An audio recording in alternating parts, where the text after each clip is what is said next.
championship implications tonight as we are coming to you live from Ron Hopper Memorial Stadium at Worthington Kilbourne High School. The Big Walnut Golden Eagles fill the gas tanks and make the trip down to Columbus in search of their 12th consecutive conference victory, dating all the way back to 2023. The Wolves of Worthington Kilbourne, though, can smell the conference hardware as they're rolling after nearly putting up a 50-piece over Hayes last week. A true quarterback battle is set to unfold as junior Eagle Eli Stumpf and sophomore Wolves star Jackson Sasbo lead their respective offenses. Join us for the complete Air Systems Heating and Cooling pregame show coming up next.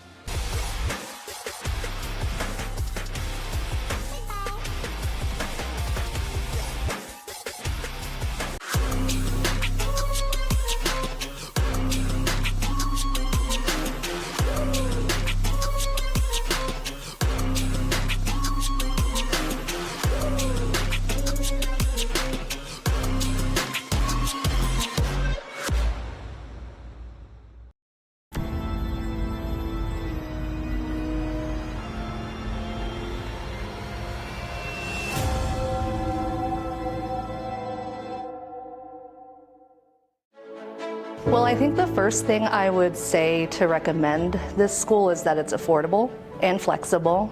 And then the program itself, I would say that it has a very diverse, broad spectrum of fieldwork and career opportunities. I think the thing that prepared me the most was having that on-site directed practice, so I could actually be in an agency working with real people. And there's a ever-growing need for social work, especially in our community here.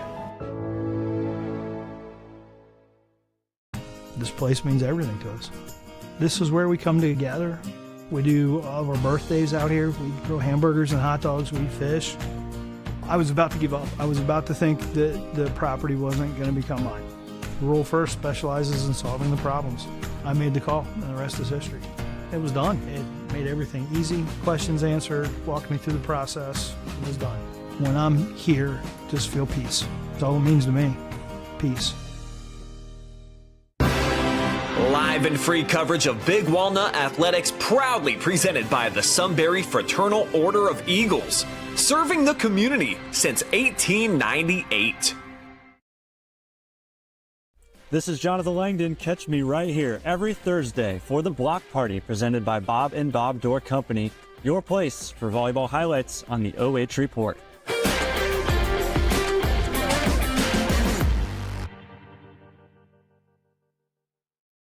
Take a look at all the action from Friday Night Football right here in North Central Ohio with great analysis, highlights, coach interviews, and so much more every single Friday night right here on the OH Report.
Bryce Coder and Joshua Anderson here with the OH Report on the Complete Air Systems Heating and Cooling LLC pregame show.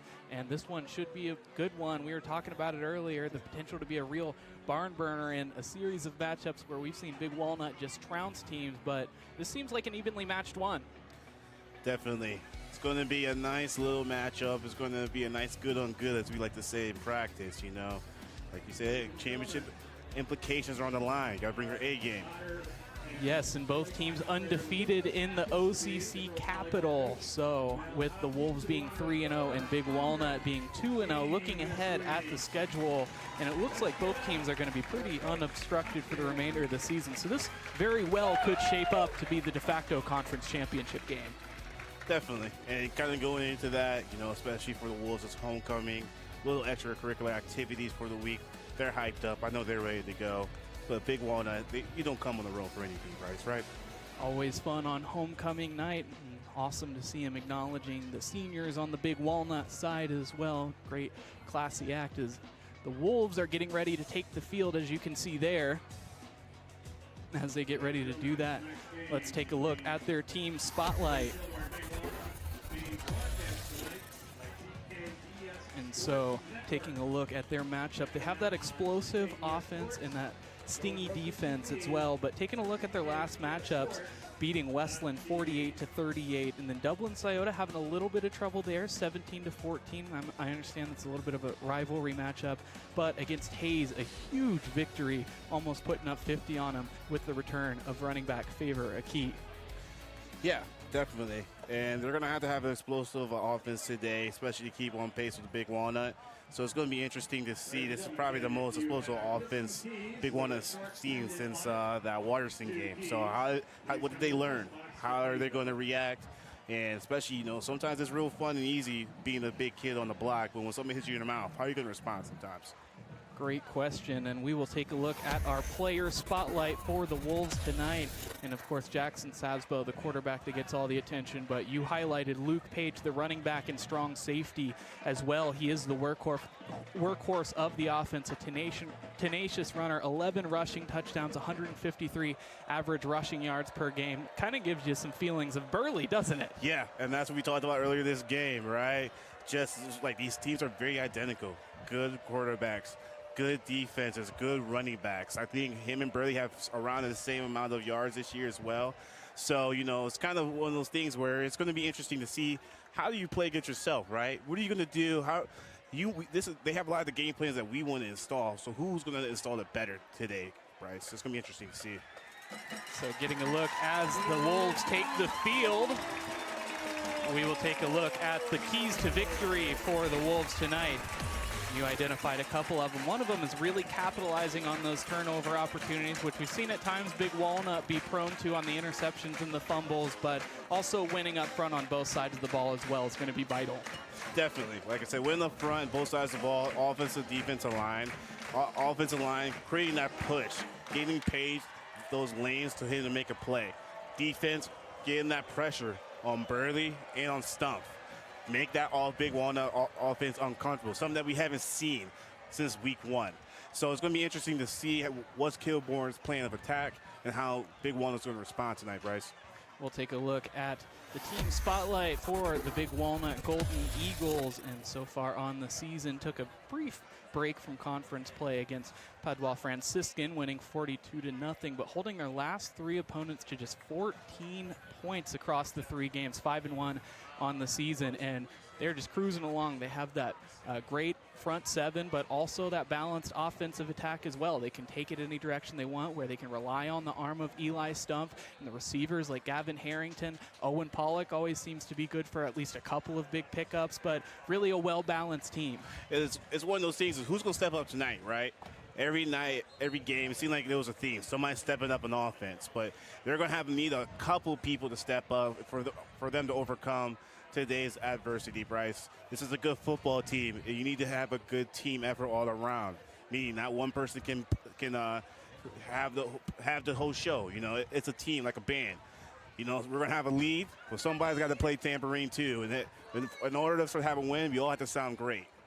So taking a look at our player spotlight and going with the defensive guy this time. He was our player spotlight last time. It's TJ Miner, plays that nose tackle position and just so disruptive, like you said here. 21 tackles, 10 hurries, and I think it was almost 8 sacks on the season. I mean, really an exceptional guy, and to consider that he's only a sophomore, that's unbelievable. Yeah. And he's going to have a great night. He's going to have a disruptive night for this defense to have a great one, so they can make this Wolves offense be uncomfortable in their home field tonight, Bryce. Taking a look at the keys to victory right before kickoff here, and they are gearing up for kickoff. And you identified a couple. Be disciplined on defense and spreading the wealth on offense. And that discipline on defense, it's something that we saw them cure briefly, but fell susceptible to last game. And you would think that's going to be a point of focus in practice. Definitely. This is a real guy at quarterback, a real guy at running back. It's going to be real easy to kind of let your eyes take a play off. You had to stay disciplined every play if you want to come up on top, Bryce.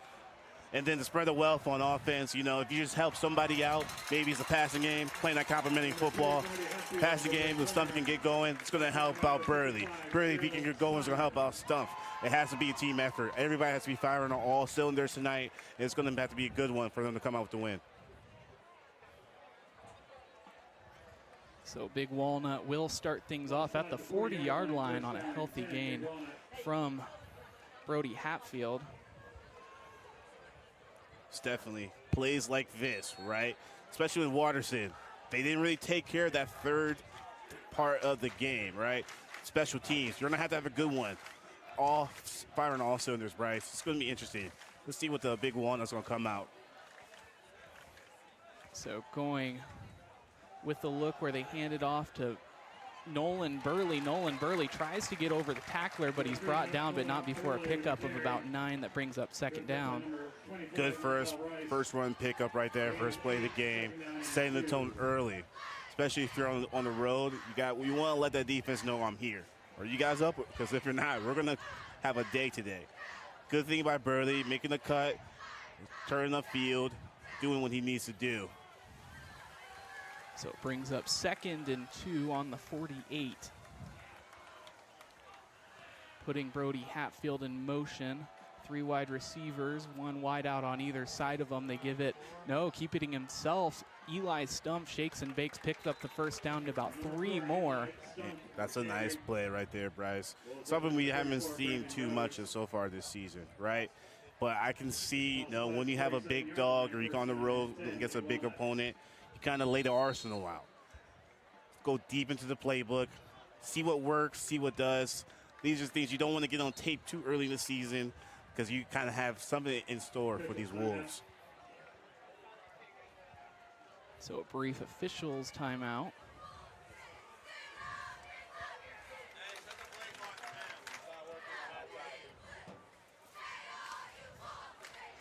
So it looks like they're just fixing the play clock.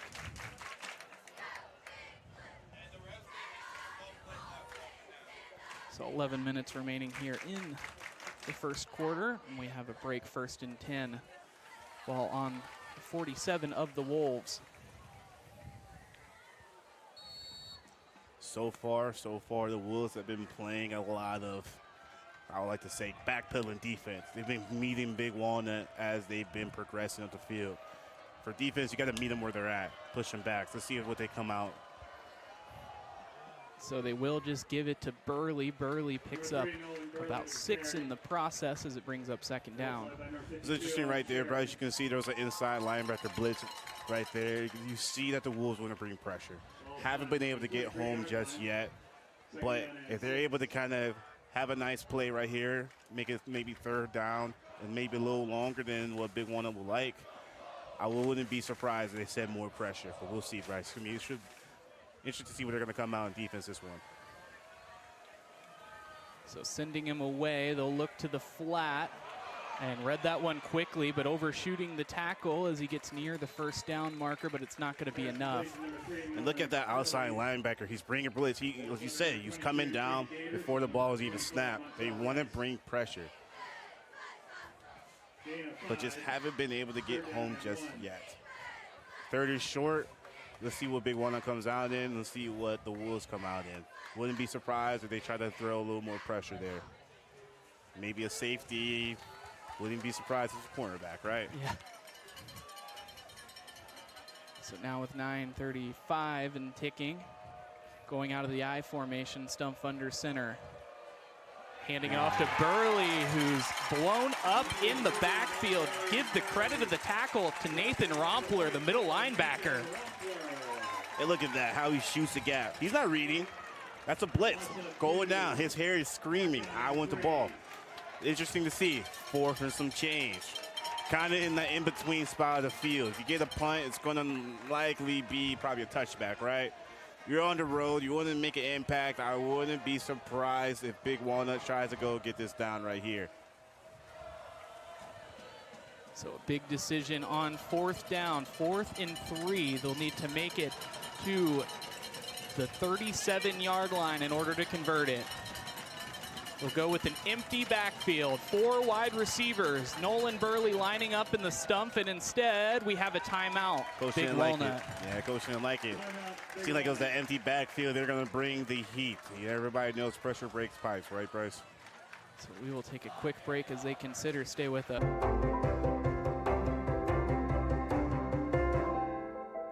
Find more than a place to rent. Find a place to call home with the Champion Companies. Be part of a community where our team goes above and beyond because we want you to love where you live. Visit livewithchampion.com now and see how you can make the district at Berkshire your new home.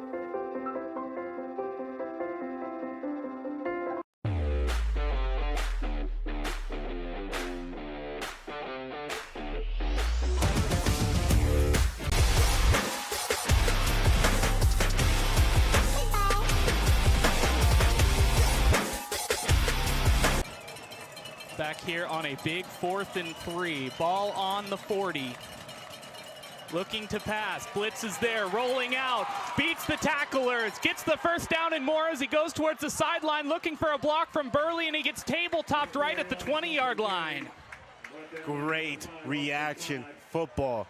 As you can see, the adjustments. It was an empty set first before the timeout. Came back, had Burley in for the blocker.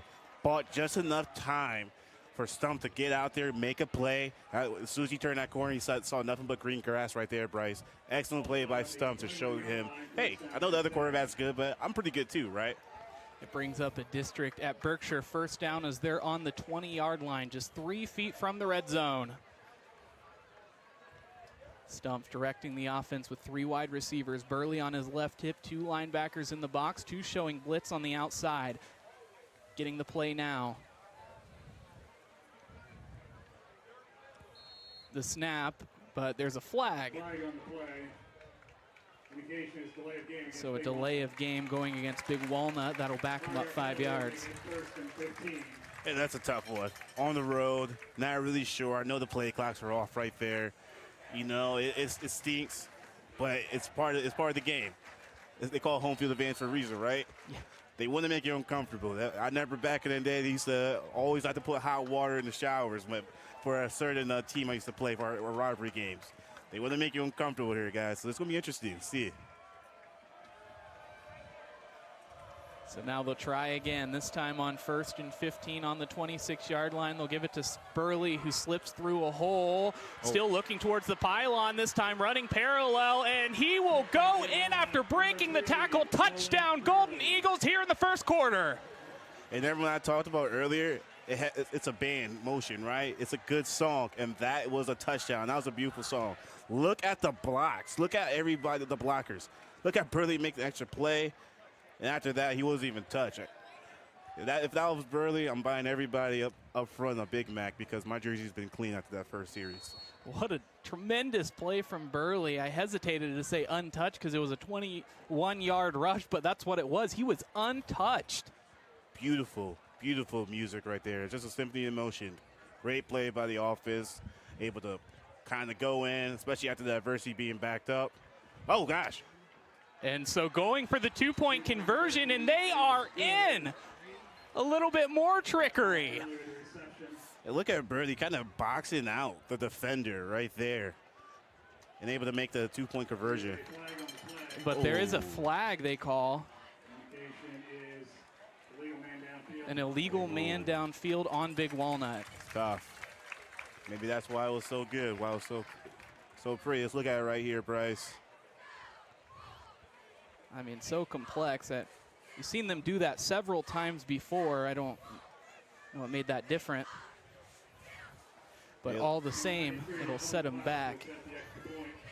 Like I said, sometimes when you're on the road, some things don't fly, right? So interesting to see if they go through with that next time going forward. But it looks like they're going to settle for the kick right here. So the kick is up and it is through. So Big Walnut takes an early 7-0 lead over the Worthington Kilbourne Wolves. Stay with us.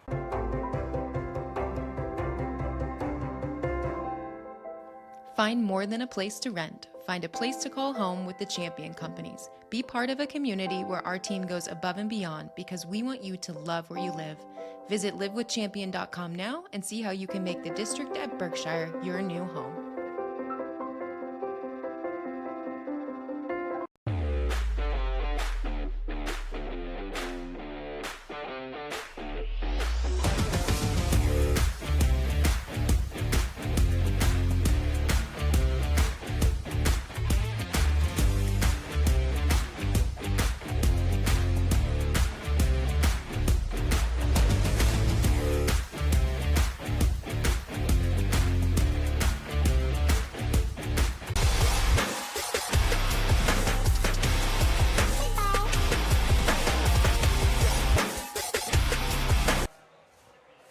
So the Nolan Burley sucks the wind out of the home crowd with 7:43 remaining here in the first quarter.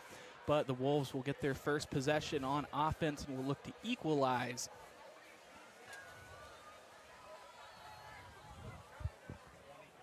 So fielded at the 10-yard line. This one fielded by Grayson Benjamin, who's brought down at the 26-yard line. And that's where the Wolves will begin their first drive of the game. This is going to be an interesting drive, right? Defense, known to be pretty stingy, known to push around some cats. Just got hit in the mouth right there, right? Something you haven't seen in a couple weeks. Let's see how the offense comes and reacts, like we said.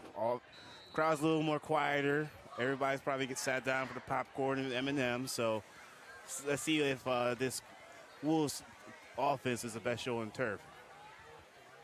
So stacking the left side of the defensive line, now spreading out of the pistol, puts a man in motion. It's Benjamin. Sasbo now handing it off to the running back. It's Page. Page is brought down after a pickup of about 1 or 2, and it'll bring up second down. I like the free motion, that little orbit motion right there. Offense just wasn't able to get the biggest push, but a nice tone starter for the first play on offense, Bryce. So they will try again here on second down, 2nd and 9 on the 28-yard line. Sasbal rolling out to his right, looking for a receiver. Not much to go off of, though, and he'll just throw it out of bounds towards the Big Walnut sideline. Yeah, you know, credit to Sasbal. Kind of going through some progressions. Nothing was screaming wide open, so smart play right there, getting rid of it. Take a look here at TJ Miner as he just splits the offensive lineman just right between the two guys. Oh, man, Colin Moses away. He's just part of that scene, right? So it brings up 3rd and 9 on the 28-yard line. They need to make it up to the 37 in order to convert. The snap, looking to pass, in the air, over the head of the receiver. No, it's into the hands of Benjamin. So that one, 2 receivers in the same area running that levels concept, and looks like they got the Golden Eagles to bite on the first, but he was all alone in the backfield. Hey, credit to Sassel right there, putting the ball in the basket. Wow, couldn't have done it better if he walked up and handed it to him, Bryce. Great play, great catch. We'll need a couple more of those. And Page runs right into a couple of tacklers, but it's good for about 3 or 4 yards before he's brought down. Like we said earlier, for Big Walnut, but the Wolves are doing it right now in complimentary football. After you have a big play like that, opens up some things, right? And they want to get Page going. They want to get him going, and having more passes like that is going to definitely open up some of those gaps, right? So let's see what the next play call is going to be. It seems like the Wolves are howling right now. So they call it 2nd and 5. He'll look to pass into the flat, picking up a couple of blockers on the screen. He'll pick up a first down, and he's brought down across the 40-yard line. Once again, nice PA bubble action. It's going to open up the game, like I said. You see the play action, the page, putting it out to Alex Meek, getting your players in space. Okay, let's see. Chains are moving. Crowd's picking up a noise. Looking one more time to pass on the screen, but this time to the other side of the field. This time a little bit more successful for the Golden Eagles as they bring them down after a pickup of 1 or 2. It'll bring up second down and medium. All right, guys, this is going to be an old-fashioned backyard brawl. Right now, the Wolves are handing out jabs. Let's see a lot of quick hitters. Jab, jab, jab. They're going to have to keep them honest. Watch out for the big play down the field here coming soon. So 2nd and 9, ball on the 38. The line to gain is the 29.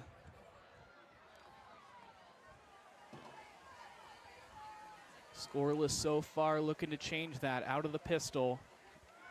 The snap, stepping up into the pocket, looking for any room at all, but he's going to be brought down on the sack.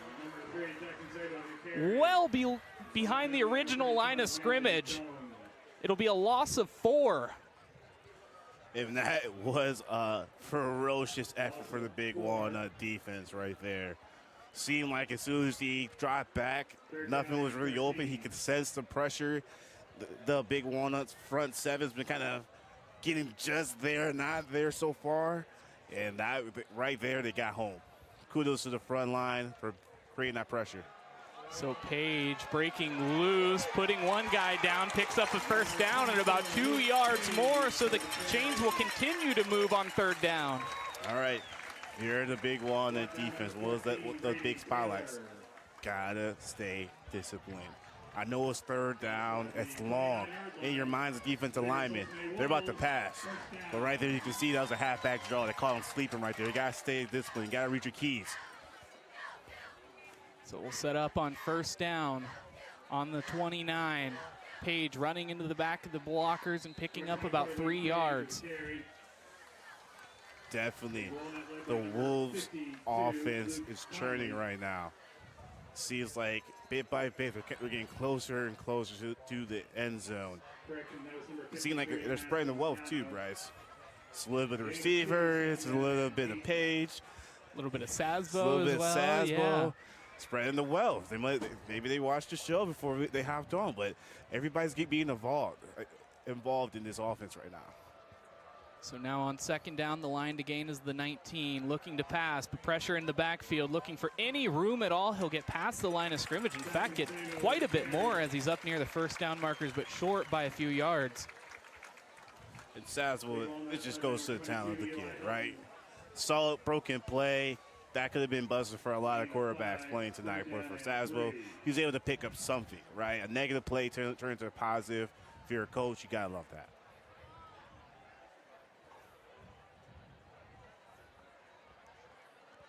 So that makes it 3rd and 3, ball on the 23-yard line. And handing it off, Page steps back and barrels forward for 1st down. They are well inside the red zone now. And it seemed like Page is kind of just making a move right there. Bit by bit, man, taking it away. There hasn't been a big, humongous run, but he's been able to pick up a little bit, 2, 3, 4 yards on these runs. Looking to pass, stepping up, now rolling out, sensing the pressure. Clint Stover was there, but Luke Page picks up the 1st down, shakes one tackler, and dives across the goal line. He's in for a touchdown. Looked like that was not just a page, we asked for the whole book right there, Bryce. That was a great play. So just the mobility of the quarterback and allowing the play to develop. Page was right there in the right place, diving across the goal line. Wow, Bryce. That's a good one. I mean, Big Walnut hasn't seen anything like this at quarterback so far. A lot of their mobilist quarterbacks are kind of just trying to escape. Using his mobility to extend the play, create something. It's hard for defenders to hold and block to defend for that long. So for him to extend the play, waiting for the defense to break down, that's huge. Good series for the Wolves. So we will take a quick break. The score all squared away at 7.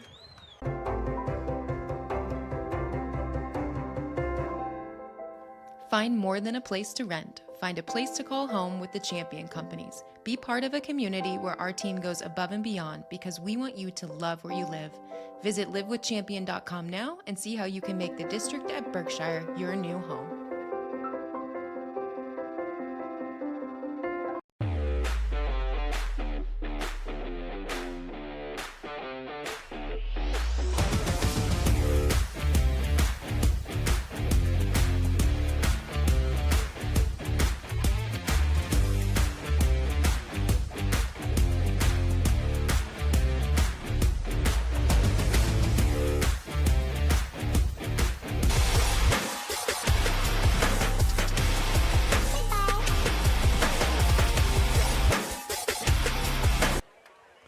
So the plot thickens as Worthington Kilbourne is on the board for the first time tonight. Now Big Walnut will look for a chance to respond here. A hard-nosed run across the 30-yard line keeps the legs moving just shy of the 35. Good return. Good return. You know, you're a little ahead of the 20-yard line. It's always a plus territory. Like I said, for this game where it seems like it's going to be two heavyweights, you wanted to make sure you do all the little things right. That's something that just they didn't do against Waterston, right? Have balls kick out of bounds and all. This is how you set the tone. This is how you be a good team. This is how you beat great teams, Bryce. Interesting how they're going to respond in this offensive drive. So going with 2 men in the backfield and 1 wide receiver, it'll be Burley following the block. Now getting through the middle, looked like if he would have broken off that one, he would have been all the way home, but instead he'll pick up at least a first down. And looking at the offensive line, they're getting to that second level. Burley's able to do Burley things, and over time, if they're able to keep running the ball, they're going to run down this Wolves defense. 1st and 10 on the 45-yard line. They'll have to get it to the other 45 to convert the first down. See, like they're going back to this pistol offset look, Bryce. It's interesting to see. Look to be the same play, same formation, but instead it's Jack Rigg, the intended receiver, but he comes up short on the catch. A little bit RPO glance right there. Like he could have done both a little bit. And as you can see, he's coming over, trying to catch the defense slipping, and just wasn't able to bring it in right there, Bryce. So using that offset pistol is kind of like a run-pass option formation almost, where they saw that Rigg was free and they fed him. Definitely. And when you have 2 dynamic players on your offense, you're able to do those things. And unfortunately, just weren't able to bring it in right there. So Burley will take the ball across the line of scrimmage, but not for much more. It'll bring up 3rd down and about 8. And this is for the Wolves. This is what you want, right? 3rd and obvious passing situations. Not saying Big Walnut doesn't strive in this, but you know what they want to do. They want to run the ball all over you. They're forcing you to be uncomfortable, like you said. Let's see what they come out with. They usually had a lot of success in that rollout system this season, but it looks like the Wolves are bringing a lot of pressure. It's going to be interesting to see what they come out. So the look to pass as Stumpf rolls out to his right, finding Hatfield for the first down and a yard or 2 more. So it will bring up a district at Berkshire first down as they cross into Wolves territory. And good play call, like I said. They like that rolling out to a side. Easy concepts for your quarterback to go to his progression to make a decision. And as you saw, he had the man wide open, able to pick up the first down. That is a seasoned play by your seasoned quarterback, Stumpf. Having a great game so far. The season able to have a good drive, not let this bad boy stall out for the Big Walnut. 3 wide receivers to his left, 2 men in the box for the Wolves. He'll hand it off to Burley to the strong side. Burley gets tripped up after a gain of about 3. And of course, all the focus going into this week, I'm sure, on Burley. I mean, you have to plan for everybody, but Burley can be so lethal when he gets going, and they feel like picking up limiting him to 2-3 yards. That's a win. Definitely. It's a win right now, like we talked about. But we all know when it gets longer to the game, he's a big guy. Defenses just don't want to tackle him like that. So if they're able to do it now, which is great. But like I said, it's a marathon, not a race for the Wolves to win this one. Hatfield cutting back inside, a sneaky runner. Now picking up a blocker, looking towards the goal line. He gets tripped up. He'll be just a few yards short, Brody Hatfield.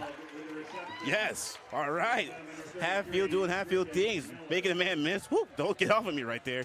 And excuse me, I'm coming through and able to get in within the 5.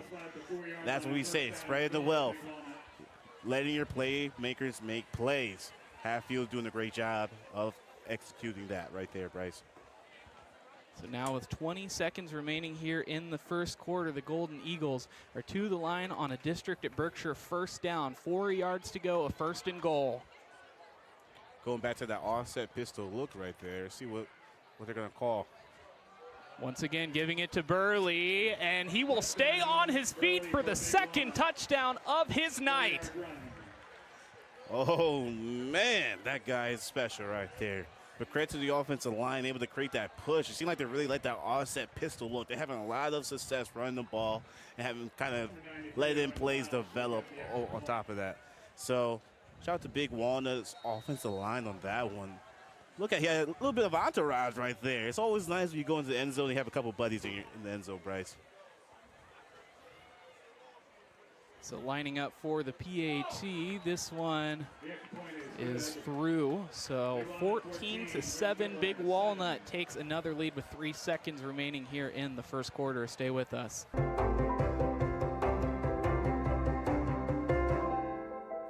Find more than a place to rent. Find a place to call home with the Champion Companies. Be part of a community where our team goes above and beyond because we want you to love where you live. Visit livewithchampion.com now and see how you can make the District at Berkshire your new home.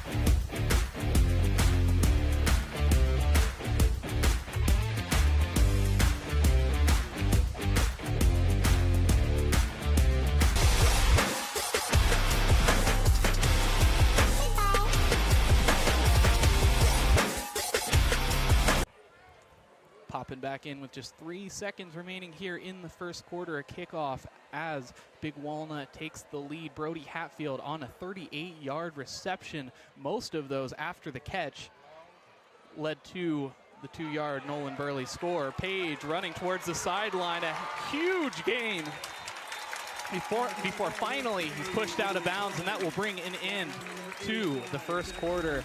We got a good one for you here, folks. Stay with us for second quarter action coming up next.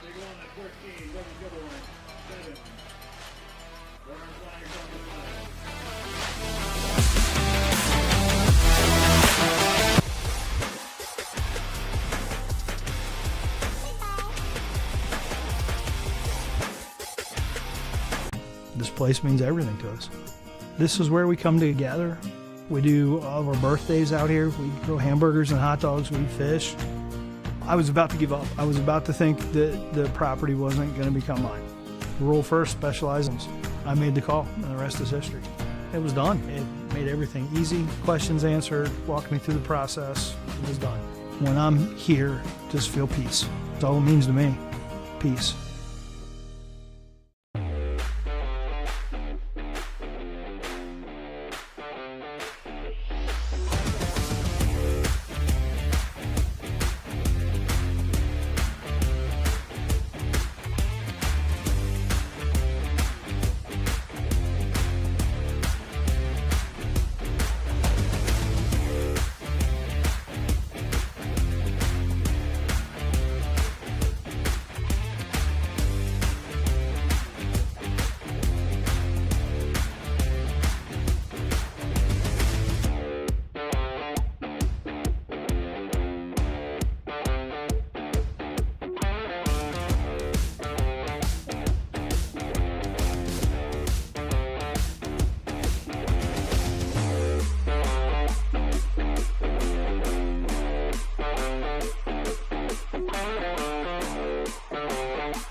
after the huge gain, it was negated by a penalty. So starting all the way back now on their own 13-yard line.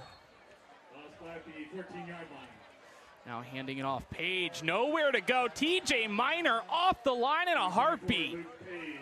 TJ Miner hammering the major play right there, pushing them back. 99 TJ Miner.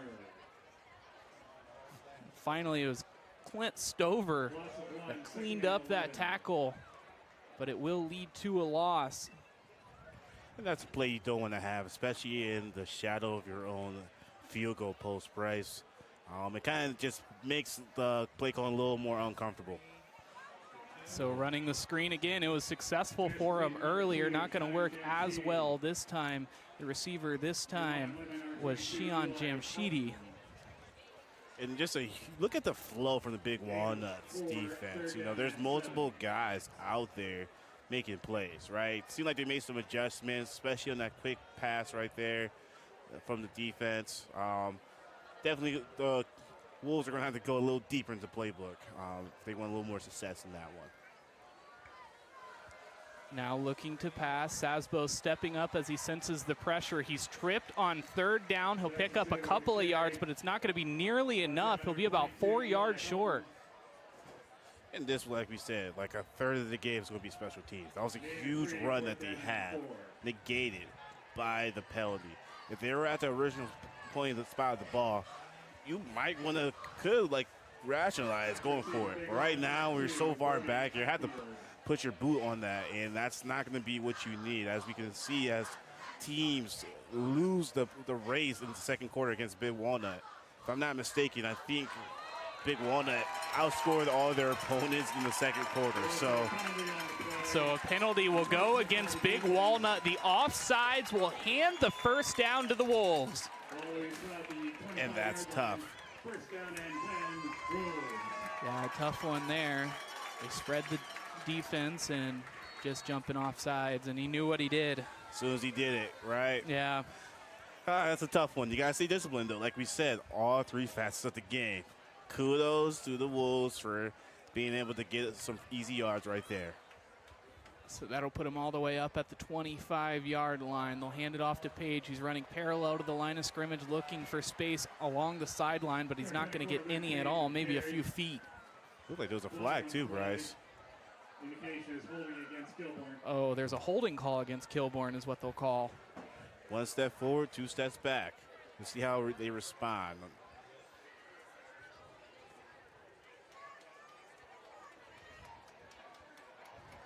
So a tough break there for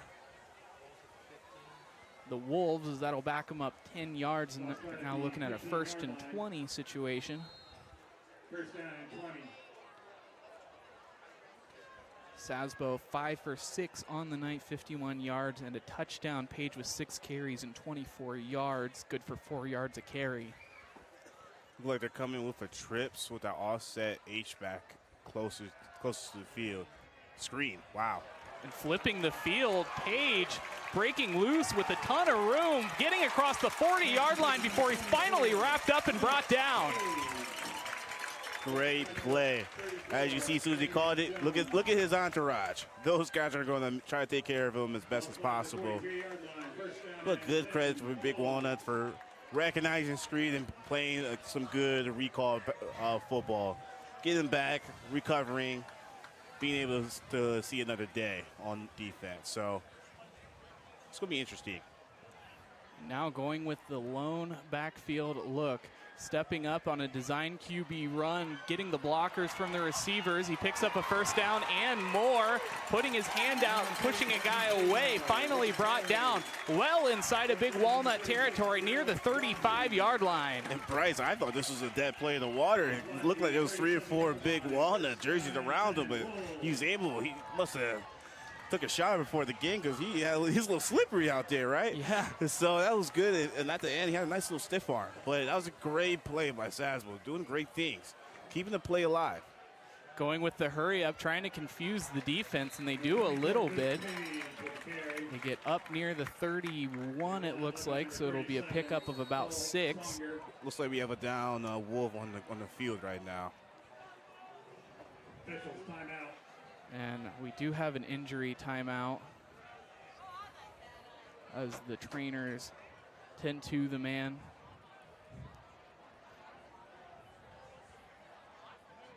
So as they work him out, we will take a quick break.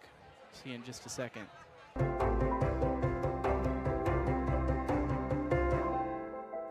Find more than a place to rent. Find a place to call home with the Champion Companies. Be part of a community where our team goes above and beyond because we want you to love where you live. Visit livewithchampion.com now and see how you can make the district at Berkshire your new home.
So it brings up 2nd and 5 after the injury timeout. Hunter Funk, the defensive tackle for the Wolves, was the man down, and he's walking, but with a little bit of assistance, but good to see him putting some weight on that leg. Now Page wrapped up by Minor and suplexed onto the ground. Oh boy. And that's going to take, it's going to take a committee, right? He's a big guy. He's a shifty guy. So as you can see, 1, 2, 3, 4, 5 Big Walnut guys taking them down. You know, it's going to be a committee. Sharks and minnows, I like to say. Once somebody gets attacked, gets a set, 4 or 5 has to come and for pursuit to knock him down because he can get out. Have been exceptional on 3rd down. This time, no different. Going across the 20, squaring him up, but they say that it's going to be incomplete. Or no, they say he touched out of bounds. Yeah, it looked like he touched out of bounds right there. Yeah, just with the left foot as he tried to reposition himself. So good. Still a great gain, but yeah, definitely. And good call by the official for seeing that, especially wearing those white shoes. It's kind of hard to see, right? Yeah.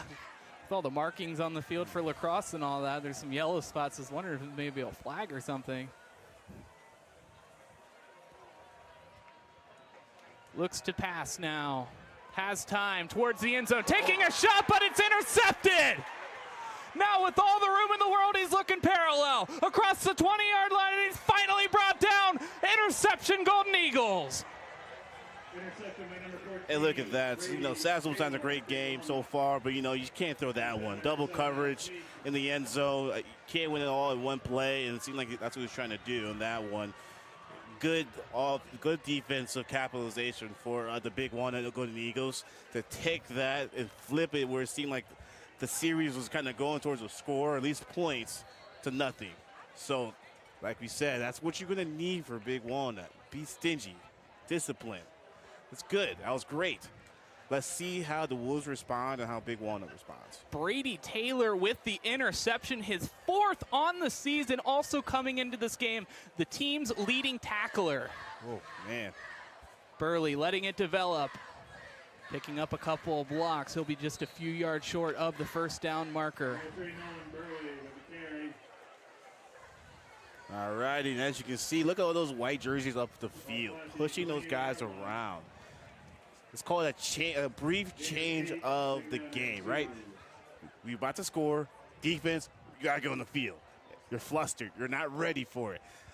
Big Walnut try to catch them napping. That was a nice little undercut, right? If you're in a fight, to kind of let the fight. This is a nice heavyweight fight, guys. This is gonna be all day. It's gonna be jabs, haymakers, undercuts. Let's see who can weather the storm. Stumpf now breaking loose, looking towards the end zone. He'll have a foot race ahead of him, but across the 20 before he's finally brought down. Eli Stumpf. That's a haymaker right there, right? Stumpf doing great things with the ball. Being able to tiptoe away in his Jordans and got caught right there, but amazing pickup for the Big Walnut Golden Eagles. And faking that flat throw out to Burley, and the defense bit, he just took it himself. Little Houdini action right there. Now you see me, now you don't, Bryce. So 1st and 15, line to gain is the 5. All righty. To Burley. Spins in, picks up about 4. It'll bring up 2nd and about 6. Good play right there. It looks like the offensive line is having a good push. Look at that. There's a lot of white jerseys on that second level. You know, if you're the Wolves, we got to figure this out, right? Reading our keys, getting into those gaps, because this is what Big Walnut wants. Like we said, they have an avalanche of points coming into the second quarter. And this is where we see where they kind of distance themselves from the other teams. It'll be big for the Wolves to make a stop right now. Stumpf looks to pass, but he'll just tuck it himself. He'll get the first down at least, and it'll bring up 1st and goal. And a smart run there as he was looking for a receiver, going through the progressions, no one, and just flipped the field and took it the other way. Yeah, you can kind of see on his face, right? Not there, not there. You know what, guys? I think I might just gonna take this one, right? These have been going pretty well when I had the ball in my hands tonight. Let's do it, right? Especially he had like a nice little hat trick a couple of weeks ago, if I'm not mistaken. That he did. Yeah. So we know he can get this. He can do some nice things with his feet. So Burley following the blocker, completes the trio. 5:04 remaining here in the second quarter, and Nolan Burley already has his 3rd touchdown. Where's my hat at? Where's my hat? I got thrown on the field. Once again, going back to that offset pistol look, had a lot of success, especially in the red zone. As you can see, it was a nice big push. And like I said, touchdowns are always fun. You can have a buddy or two in the end zone with you, Bryce. Good play by the Big Walnut Golden Eagles. So this field goal blocked. So 20-7 is where things will end after the block field goal. Stay with us for the remainder of the second quarter coming up next.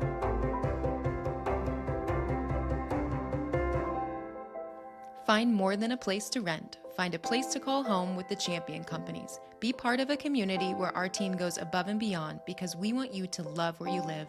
Visit livewithchampion.com now and see how you can make the district at Berkshire your new home.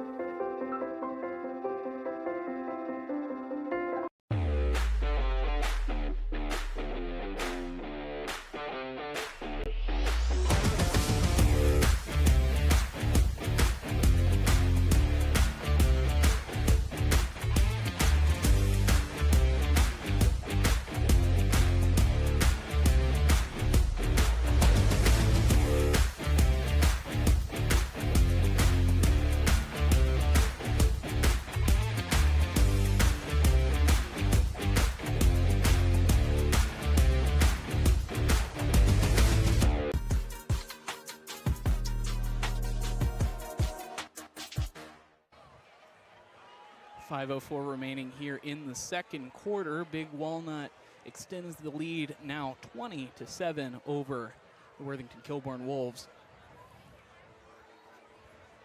This one, a sideways kick, ends up in the hands of Luke Page right around the 6-yard line.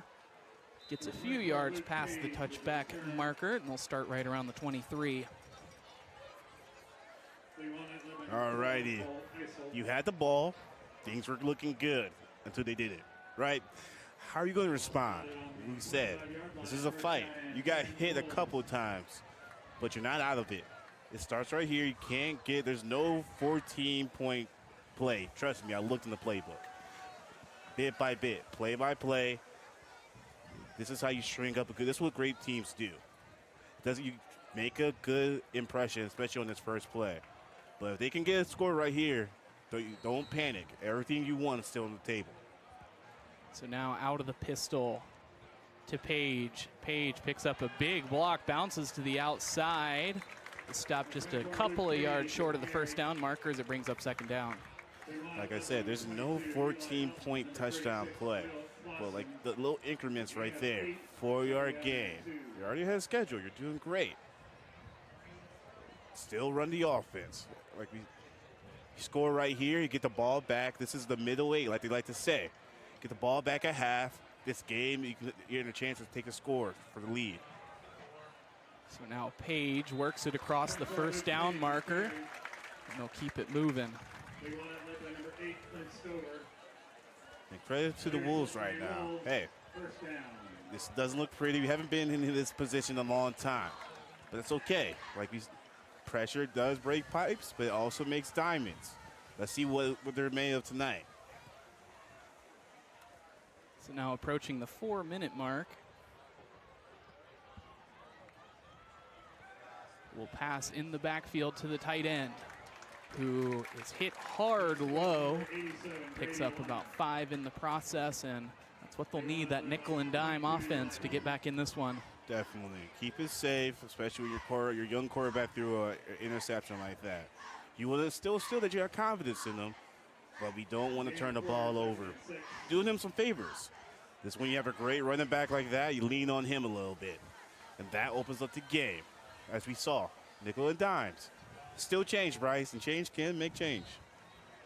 So Page is successful in picking up a couple of yards, but it'll bring up a 3rd and looks like medium here. All right, this is an interesting play call for your coach. The passing has worked, but we had a little bumps, had a little stalls. Let's see what they do. Let's see what favors they can put their young quarterback in, especially in this 3rd and medium right now, Bryce. Sending the tight end across center, rolling to his right, looking for a receiver, finding the tight end, and working across the first down marker. He earns it. It's Grady Wanner, the tight end. Like you said, it takes everybody. Great pass by the quarterback. Great more execution by the tight end, extending the arm just so you can get the first down. Showing the ladies in the crowd, hey man, I'm doing the curls too, man. It's all right. So now it's a 1st and 10 from their own 49. Out of the pistol once more, sending a man away. It's Benjamin, handing it off. No, he'll take it himself, rolling out, sensing the pressure, just making the flip over to Page. Makes a one-handed grab behind him before he's finally pushed out of bounds. And there's a flag towards the Big Walnut side. But I think they're going to call an ineligible man downfield. If they do, that's a shame for the Wolves because that was a grab. Nah. And it is. Oh, man. Hate to see that for the big guy. Let's see if we can find it. The rules can be so complex sometimes. Yeah, it looked like 77 was a little up. Oh, whoopsies. Yeah. I think it might have been the offensive lineman just breaking the zone there and getting a few yards forward. Definitely did. And again, those penalties can be so difficult sometimes to understand, but at the end of the day, the defense has to know exactly who on the field can catch a ball and who can't. I mean, that only makes it fair. Especially in those type of cluster moments, it's kind of hard to, as a defense, you're moving around, you got to call that. So gets it up towards the original line of scrimmage, bringing up 2nd down. All righty. It seems like the Wolves are sometimes always have something like this, right? They take a good play, back up a little bit. Seemed like last time they were able to get themselves out of it with a screen. Let's see what the play call is this time around, Bryce. So 2 minutes remaining here in the second quarter. Sasbo will look to pass, stepping up in the pocket, running into the middle linebacker, but he works him outside across the 30-yard line. Tackler's now coming up to him, stays in bounds, and finally runs out inside the red zone. Oh, man, that's tough. I felt for that linebacker. As you can see, he's going one way. He's still, God, I'm going that way, man.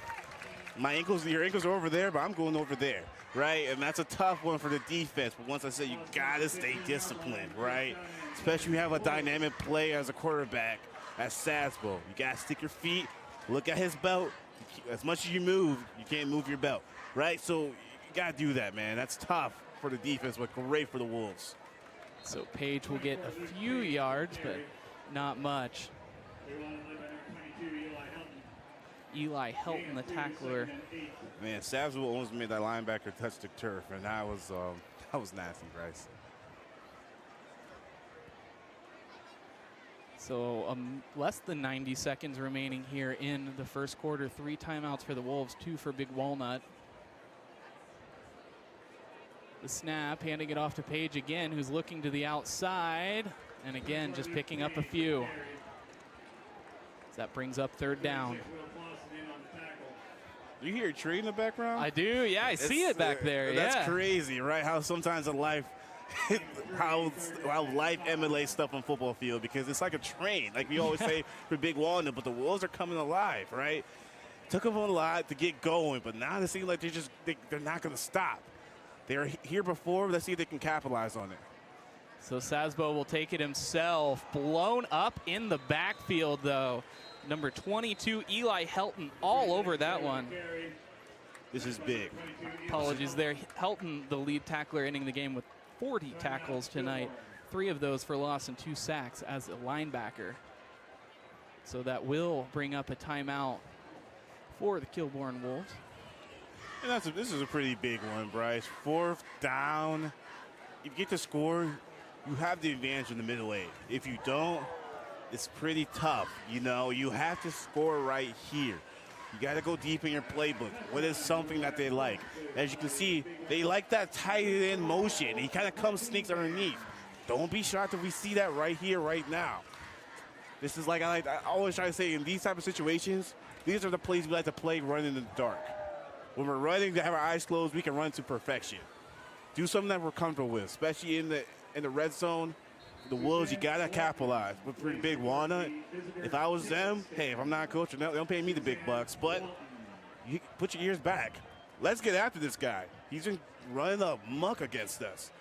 Oh, it looks like they're going to maybe line up for the field goal. Yeah, all right. So just taking the points, I guess not a terrible option. Definitely not a terrible option. Interesting play call. Yeah. What, rather safe than sorry if they can hit this right here. Yeah, I think I am a fan of this. I mean, it's a little conservative, but you get points on the board heading into halftime and leave your opponent with only 39 seconds remaining. So we're going to take a quick break. Stay with us for the remaining 38 seconds of the second quarter.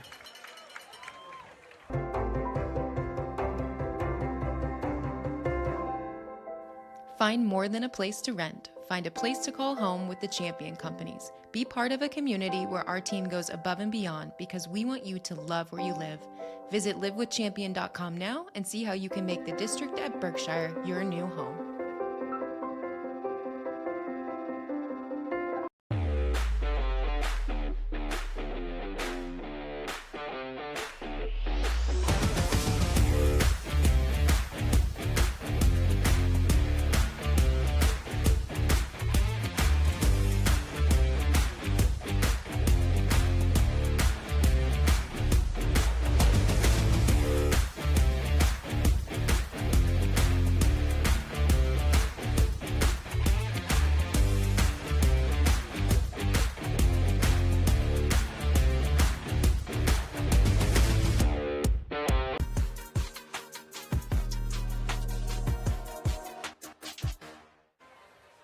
So after the interesting play decision by the Worthington Kilbourne Wolves to go for the field goal rather than the 4th and 4 situation, the game is now 20-10 with 38 seconds remaining before we go into halftime.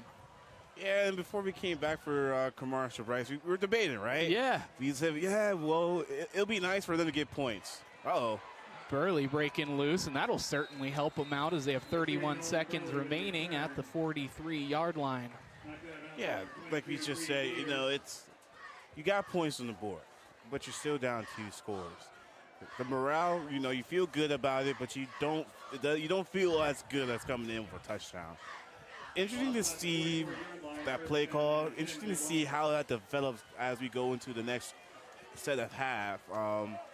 But hey, maybe maybe we don't look like Einsteins at the end of the game. You know, hindsight's always 20/20, but that's an interesting play call. I personally probably would have went for it right there, but you got points on the board.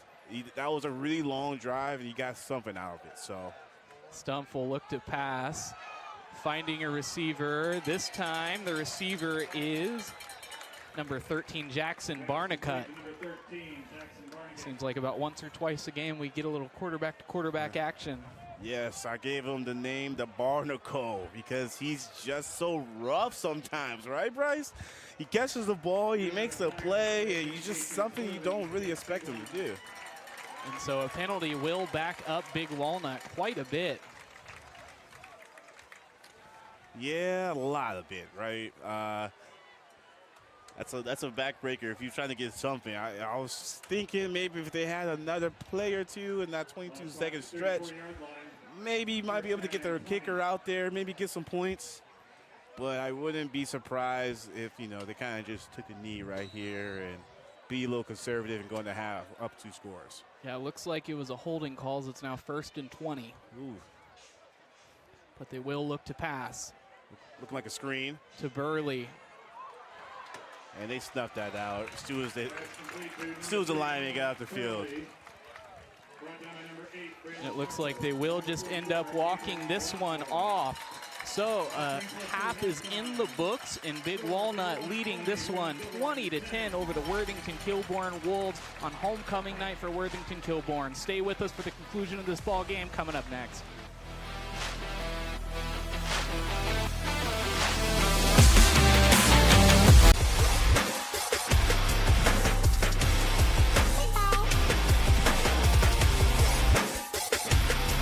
I'm sorry they put 4 rushing.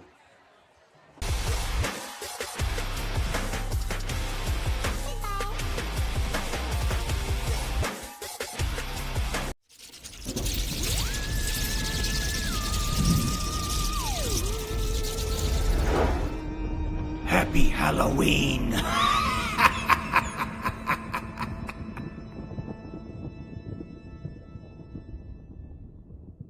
I'm an adult learner, so I had to balance my work and my school. And the fact that NC State has online classes, hybrid classes, especially the instructors are very flexible with allowing you time to get all your work in. This place means everything to us. This is where we come together. We do all of our birthdays out here. We grill hamburgers and hot dogs. We fish. I was about to give up. I was about to think that the property wasn't going to become mine. Rural First specializes in solving the problems. I made the call, and the rest is history. It was done. It made everything easy. Questions answered, walked me through the process. It was done. When I'm here, just feel peace. That's all it means to me. Peace. Live and free coverage of Big Walnut Athletics proudly presented by the Sunbury Fraternal Order of Eagles, serving the community since 1898.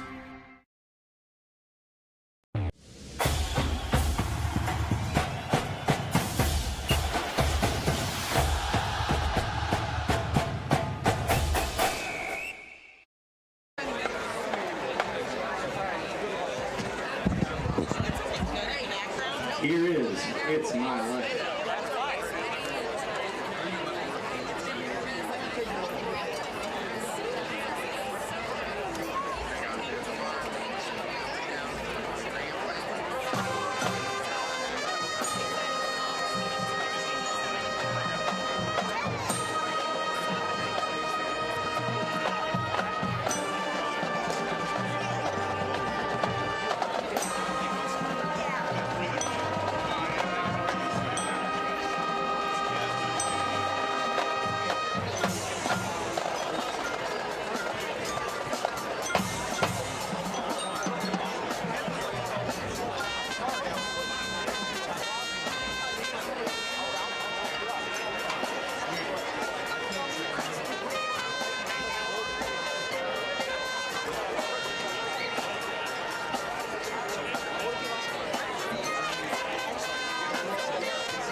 We now move on to the iconic career of Sir Elton John. In 1970, this single was Elton John's first top 10 hit. Featuring horn soloist Connor Chadwick, this is Your Song.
We conclude our halftime performance with a song made popular in the movie Cars.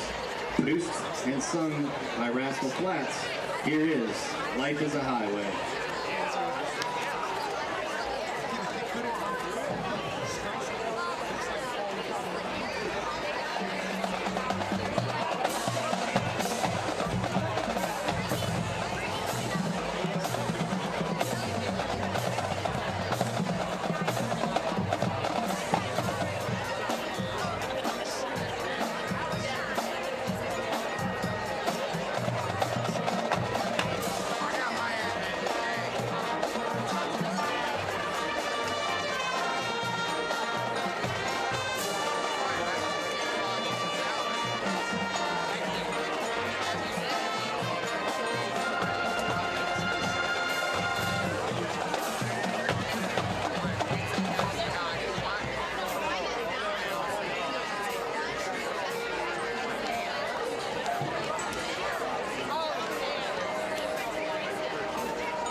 2025 Worthington Kilbourne High School Marching Band.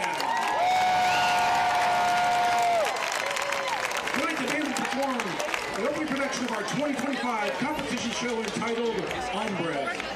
Just like the gradual fade of light and sound, Ombre takes us on a musical and visual journey from brilliance to intensity.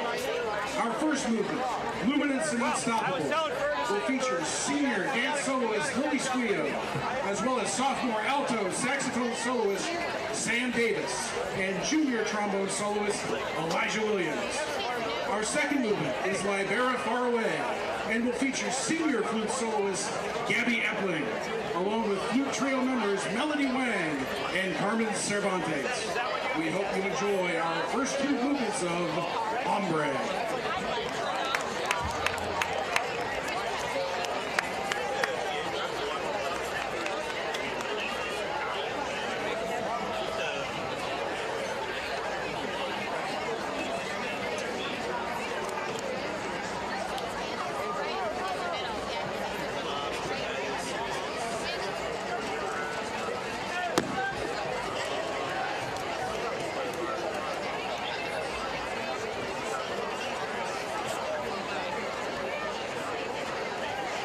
Joining us from Columbus, Ohio, please welcome the Worthington Kilbourne High School Marching Band.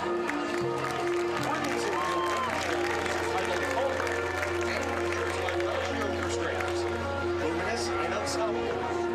Music from The Hunt for Red October, Libera Far Away, and Finale.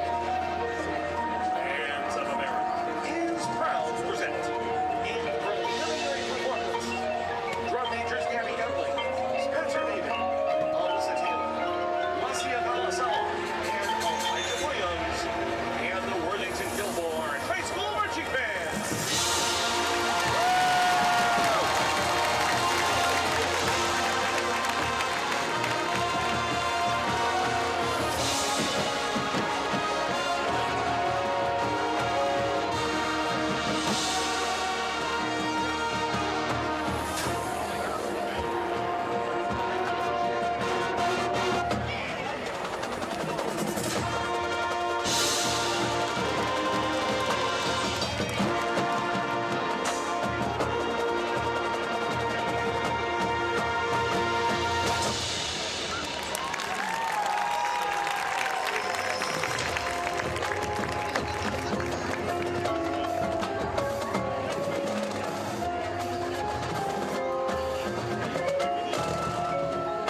Kilbourne High School Marching Band.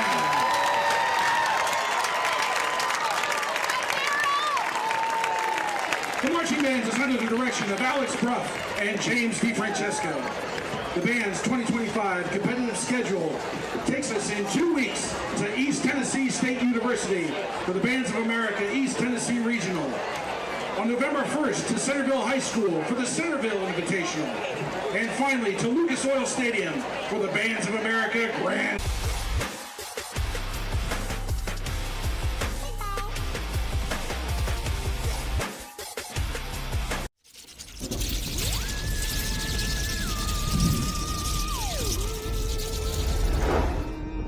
Happy Halloween!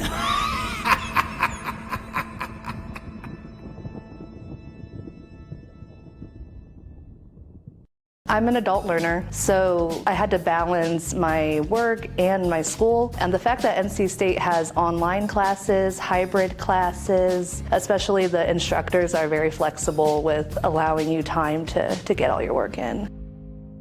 This place means everything to us. This is where we come together. We do all of our birthdays out here. We grill hamburgers and hot dogs. We fish. I was about to give up. I was about to think that the property wasn't going to become mine. Rural First specializes in solving the problems. I made the call, and the rest is history. It was done. It made everything easy. Questions answered, walked me through the process. It was done. When I'm here, just feel peace. That's all it means to me. Peace. Live and free coverage of Big Walnut Athletics, proudly presented by the Sunbury Fraternal Order of Eagles, serving the community since 1898.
Big Walnut too. Like I said, great performance all around. But that I haven't seen that. I have not seen that. So we will take a quick look at our halftime stats. Kind of interesting here. Both teams have exactly 115 yards, but different paths in getting there. First down for Big Walnut, 11 for Kilbourne. 50 passing yards for Big Walnut. Of the Wolves, but getting 165 yards. Mostly on the back of Nolan Burley, but some with Eli Stumpf as well.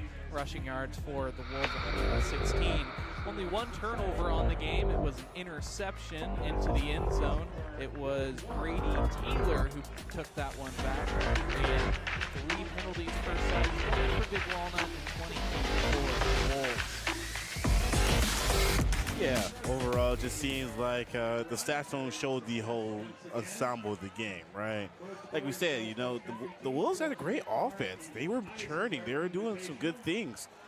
But that turnover in the red zone, that was the detriment of the points. And then, as you see, once again, another great drive, but it ended in the field goal. So, you know, it's just one of those things that, like, stats won't tell the whole game. But, you know, if you're Big Walnut, this is where you want, on the road, up 2 scores. And it's your opponent's homecoming. You know, life is grand right now, right? Yeah.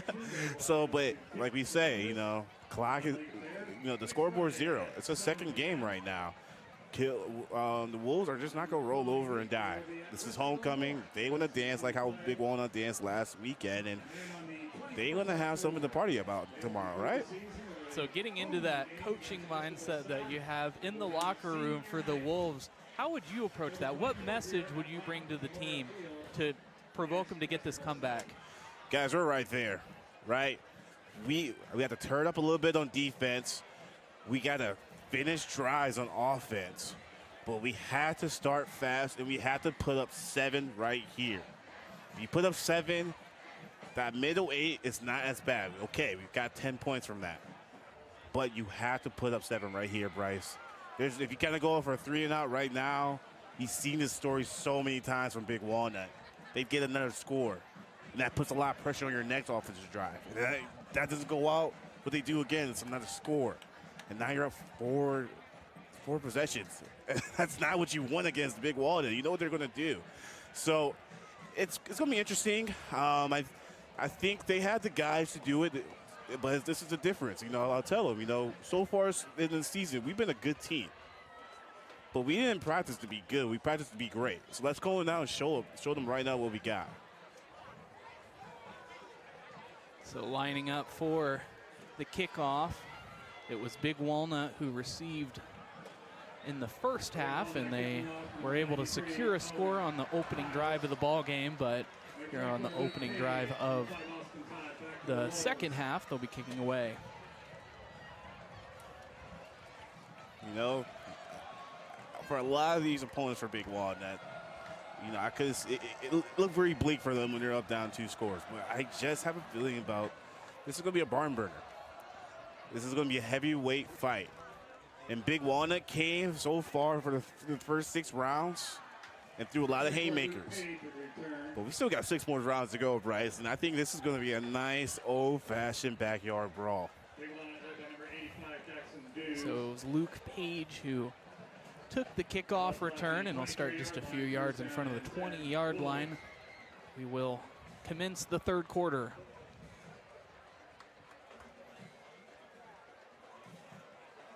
All right, interesting to see what formation they come out first.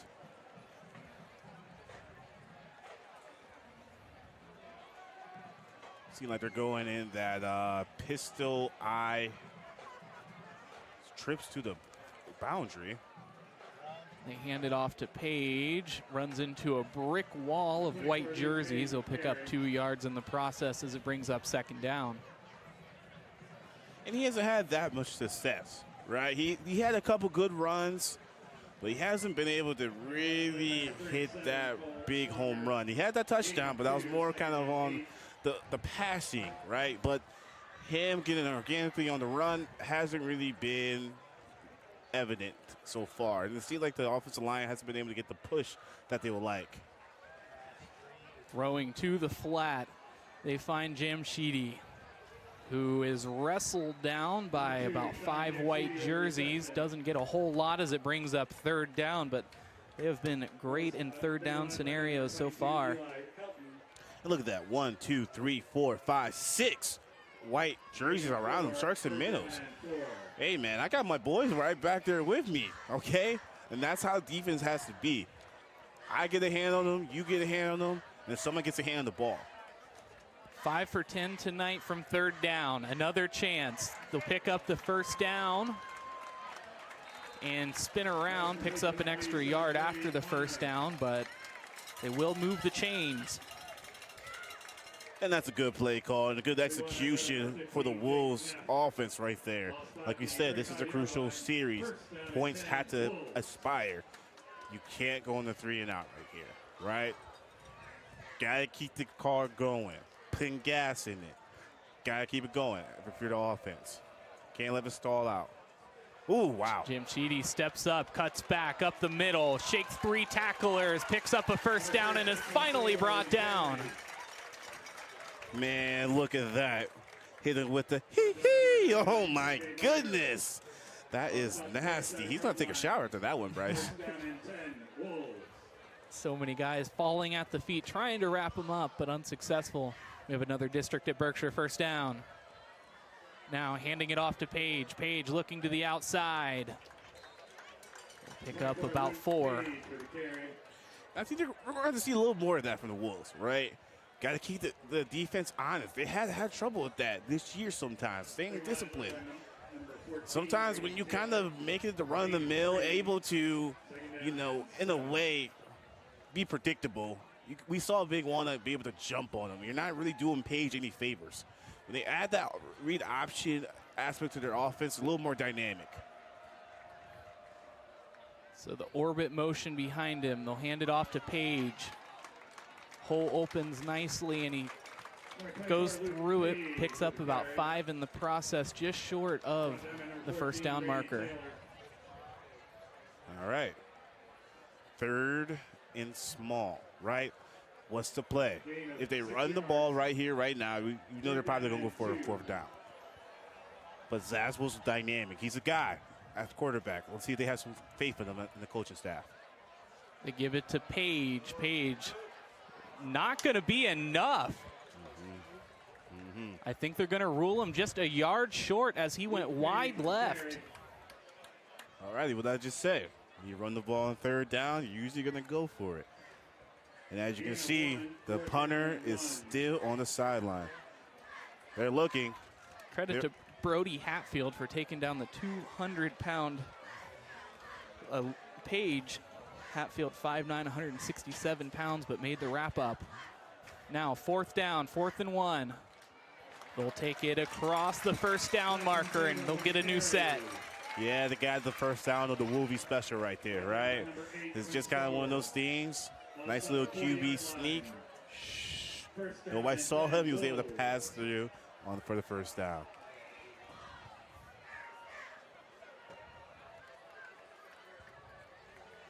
So now, first down. Looking outside, Page will get some. Looks like about 5 or 6. That brings up 2nd down and medium. Like we said, that seemed like that's when the offense is most dynamic, when they're able to get both of that 2-headed monster involved. With Zasbo and with Page, it just adds a little more for the defense to worry about.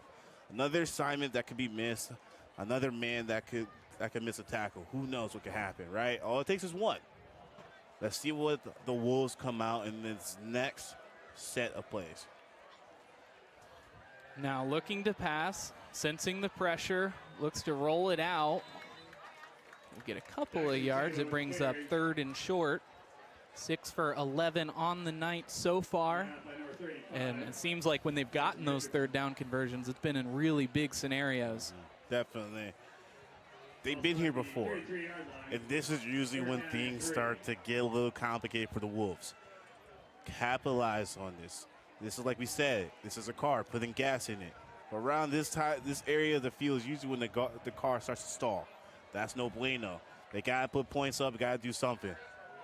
So they get the first down. The 30 was the line to gain. They are knocking on the door of the red zone. Once again, good play call, not making things complicated for a young quarterback. 1, 2, 3, get it out your hands, right?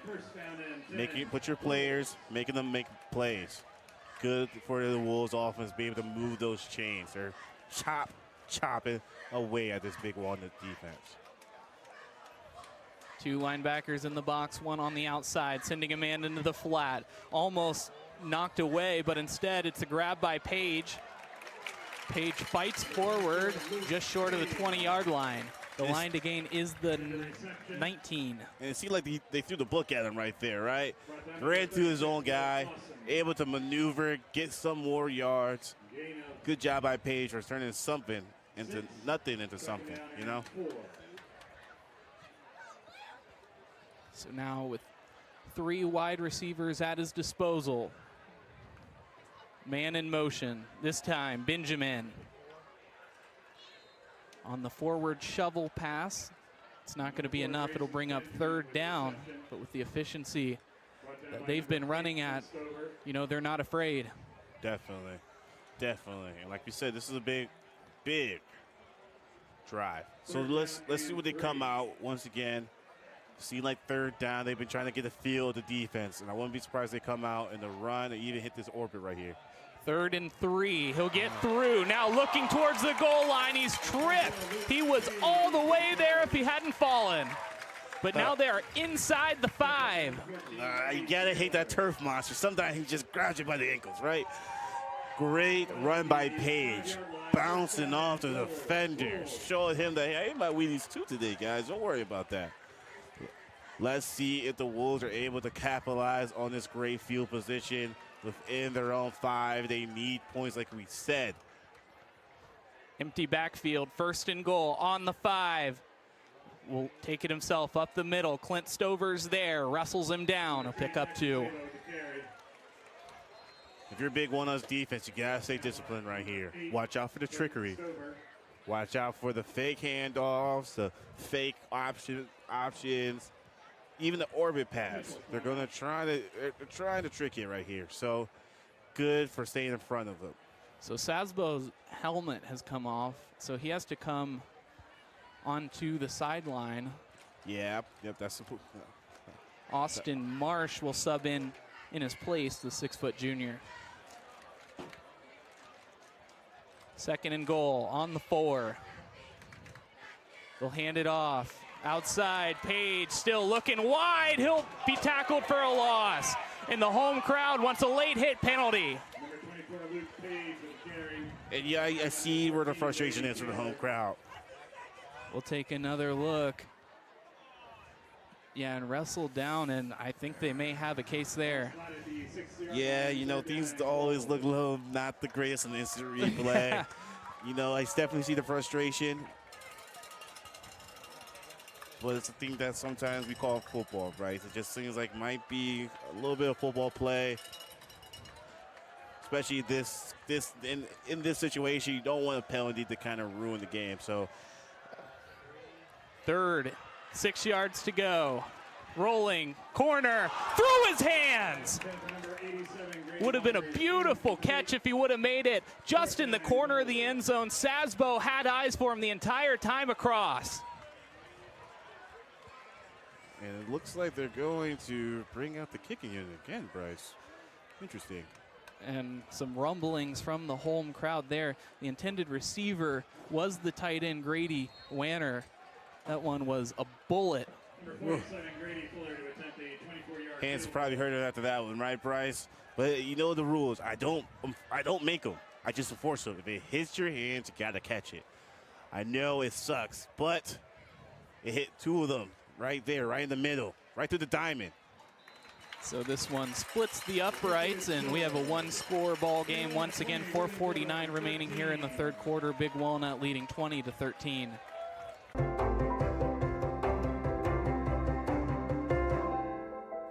Find more than a place to rent. Find a place to call home with the Champion Companies. Be part of a community where our team goes above and beyond because we want you to love where you live. Visit livewithchampion.com now and see how you can make the district at Berkshire your new home.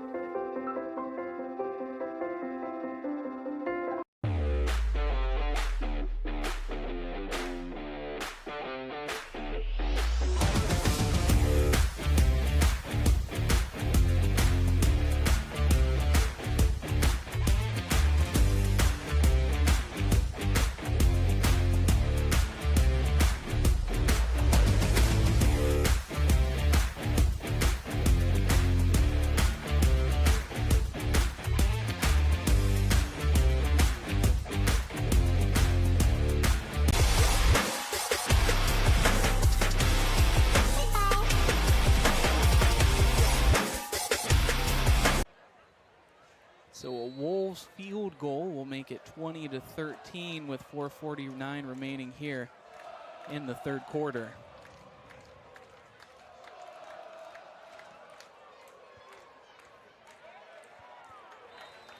So going out the back of the end zone, it will be a touchback, and the Golden Eagles will begin on the 20. First down and 10, Big Walnut.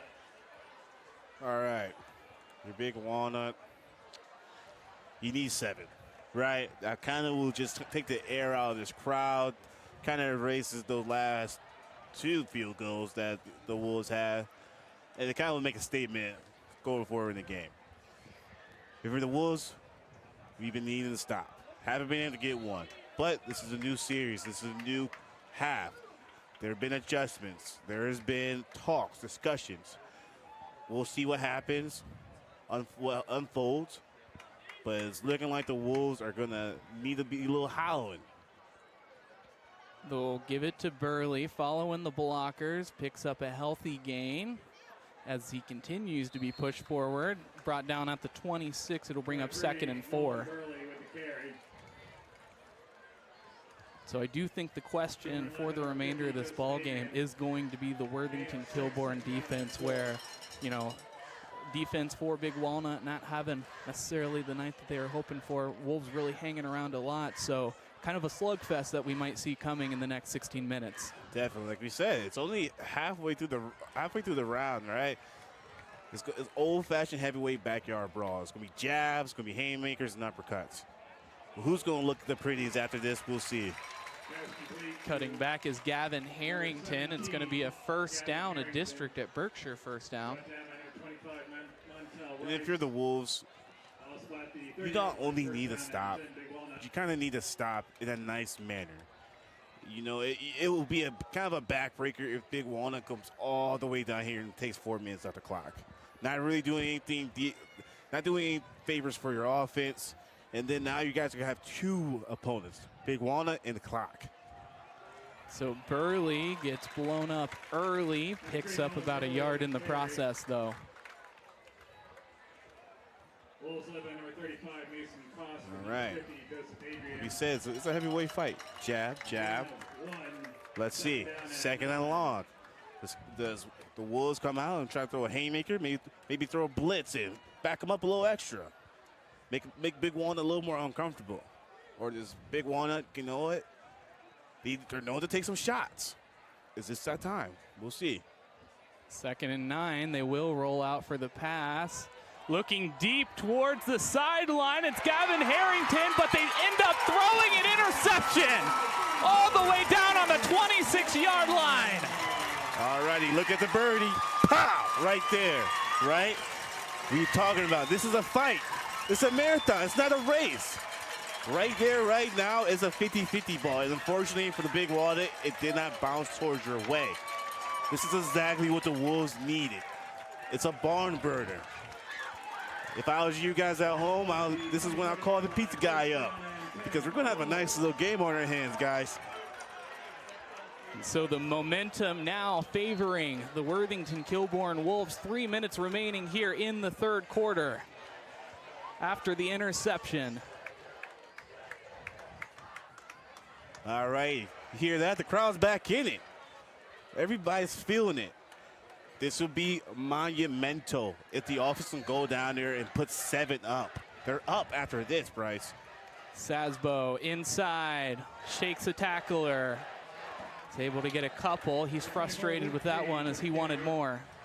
Like we said, this is a quick change in the defense. The defense out there is sitting pretty. Next thing they know, they're watching film when their coach said, hey, guys, we got to get on the field. Composure, poise. And looking like the Wolves are taking a couple steps back after that run as well. Yeah, they will. So that sucks the momentum out just a little bit of the home side, but they're still confident for their Wolves all the way down on the 21-yard line now. They've been backed up before, and they're going to rely on Sasbo to make a play. 1st and 21.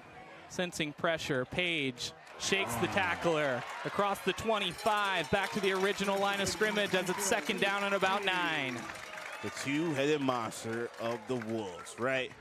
Saswell having the poise. Look how he made that. There's a defender in his face. He's probably smelled what he ate for lunch. He was able to give Pace the ball, make a play. It's back second and somewhat manageable, right? It's better than 1st and 15 for sure. 2nd and 10 to be exact. Rolling out is Sasbo. He has room. He's going to tuck it and take it himself across the line of scrimmage and pick up the first down at about 3 yards beyond the 40-yard marker. Oh my goodness, I can hear my old defensive lineman yelling at me. You guys stay disciplined. They teach quarterbacks to do this at Pop Warner. As soon as he comes out, he flips his hits, he flips it. All you can see that green grass. Classic quarterback escapability. You gotta stay disciplined. Stay on the outside. Make a play, have your boys trying to make a play. Sasbo on the option will keep it himself, cuts back inside and fights forward for a pickup of about 6. You see that, Bryce?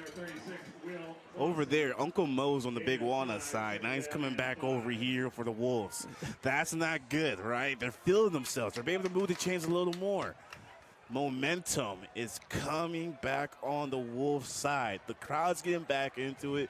And it seems like the offense is starting to believe that, hey, we can put points up. We can remove the chains. So they'll hand it off to Page. He's been the secret weapon so far tonight. He'll pick up about 1 yard. It brings up 3rd and about 4. All right, Big Walnut, this is it. You've been playing backpedal defense for this drive so far. This time you stick your foot in the sand and you go forward. A big spot here, 3rd down. They've been exceptional on 3rd down so far tonight. Empty backfield. And they look to the flat. He'll be brought down just short. We'll see if they go for it. It'd be a risky one as they're in their own territory, but they just need 1 yard. Yeah, you know what? And the coach got some bad news for the punter. That's not looking like he might be getting much use this second half. So a big 4th down. They're going to go for it. They just need 1 yard. Have to get it to the 49. The snap up the middle. Page gets it. And they give it to him. 1st down. All righty. Uh-oh. Uncle Mo just sat down on the Wolves side. They're feeling it now.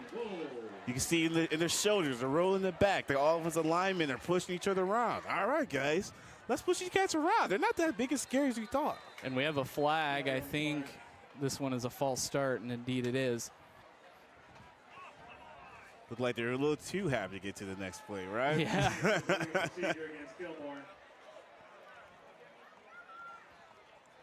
So after the penalty, it'll make it 1st and 15, and it backs them up into their own territory. The line to gain being the 38-yard line. The snap on 1st and 15. A deep ball, and it's completely unobstructed. Nobody within 20 yards of him, and he scores the touchdown. Oh, brother. Uncle Mo's on this side, and he's waving and dancing. That was disgusting. Nobody within 10 yards of him, Bryce. And he got a little nasty as he got into the end zone. Like we said, this is an old-fashioned backyard brawl. And that was a nice Wolf haymaker. Wow.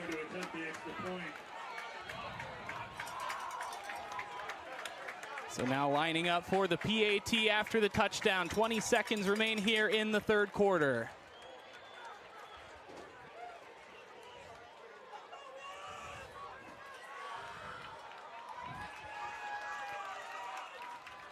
It'll be Singleton Tar to kick it.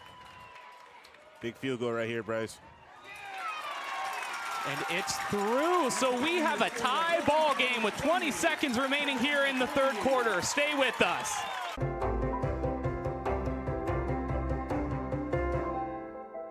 Find more than a place to rent. Find a place to call home with the Champion Companies. Be part of a community where our team goes above and beyond because we want you to love where you live. Visit livewithchampion.com now and see how you can make the district at Berkshire your new home.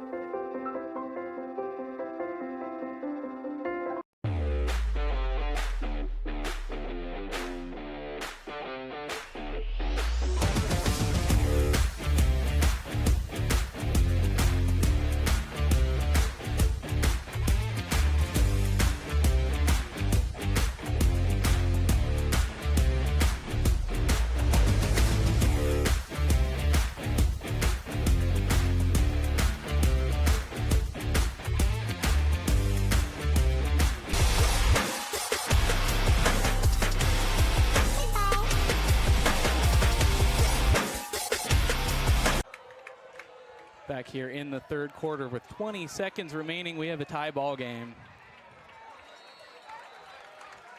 And so it will be a touchback as he fields it in his own end zone. Listen, Bryce, there's nothing like Friday Night Lights. This is where it is. These guys are on the side, this other side of the town. They don't like each other. That's okay. These are going to start getting a little chippy out here. Like we said, this is an old-fashioned backyard brawl. Haymaker, haymaker, jab, jab. Let's see how Big Walnut responds. Nobody likes to get hit in the mouth. But you know what do you do when you get hit in the mouth? You let yourself back up, you get back up, and you throw another punch. So 19 seconds remaining here in the third quarter. Hands it up the middle. Burley breaking loose. He's looking towards the end zone himself. He'll have a couple of guys along with him. Has a blocker along with him too, though. Crossing the 10-yard line and finally crosses the end zone. Nolan Burley with his 4th touchdown of the night. All righty, Bryce. Look at the birdie. Like I said, pow. That is nuts right there. That's 4, right? 4. 4 for 4. No Wendy's, Bryce. Nothing to do to take the air out the crowd right there for your Big Walnut. That is textbook. Hey, man, we're working out here. Keep it down. Bunyan Burley chopping down the defensive line again. That one good for more than 60 yards. Big extra point right here. And a flag thrown. I think this one going against the kicker. False start, yeah.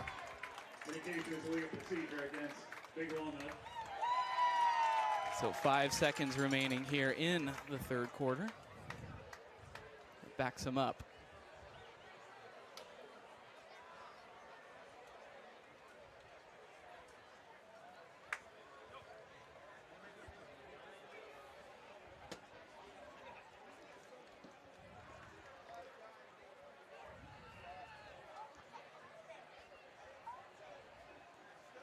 So now, after the penalty, second chance at the PAT. The first one split the uprights and had the distance. We'll see how this one goes.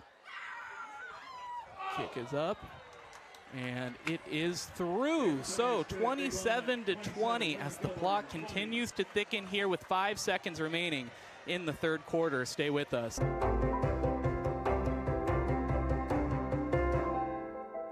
Find more than a place to rent. Find a place to call home with the Champion Companies. Be part of a community where our team goes above and beyond because we want you to love where you live. Visit livewithchampion.com now and see how you can make the district at Berkshire your new home.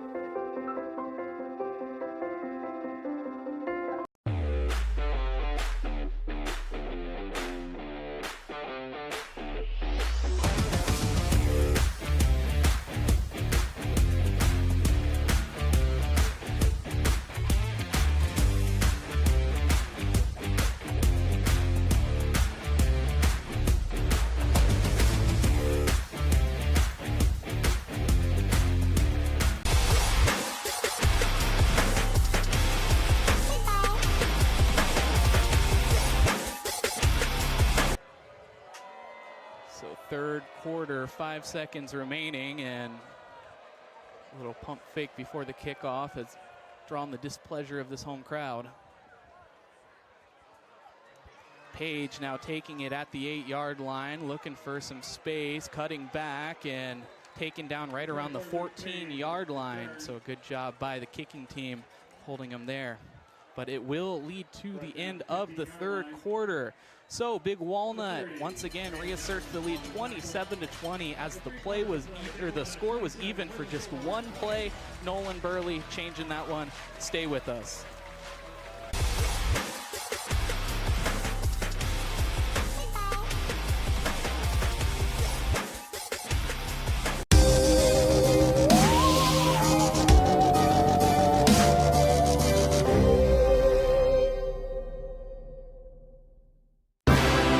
Live and free coverage of Big Walnut Athletics, proudly presented by the Sunbury Fraternal Order of Eagles, serving the community since 1898.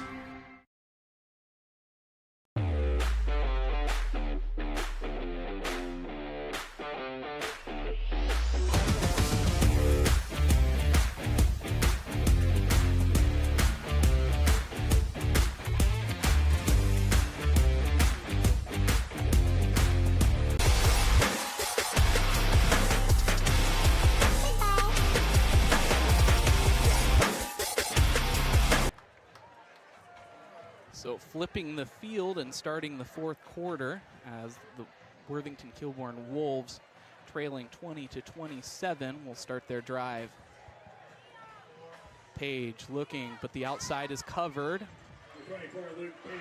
Pickup of about 3. All righty. Ding, ding, ding. Final round. Who do we got here? It's looking like the Wolves aren't going away, but Big Walnut has something to say about that, Bryce. Every punch matters. Every yard matters. Every decision matters right here, right now. Will look to pass. Not a ton of space for him, but he just flips it right over to Page. Page breaking loose. He has a ton of yardage and even more, but brought down at the, looks like the 43-yard line. Page wanted the face mask penalty. We'll take another look. Wow, making the play. Tough to see from that angle. Didn't really see it right there.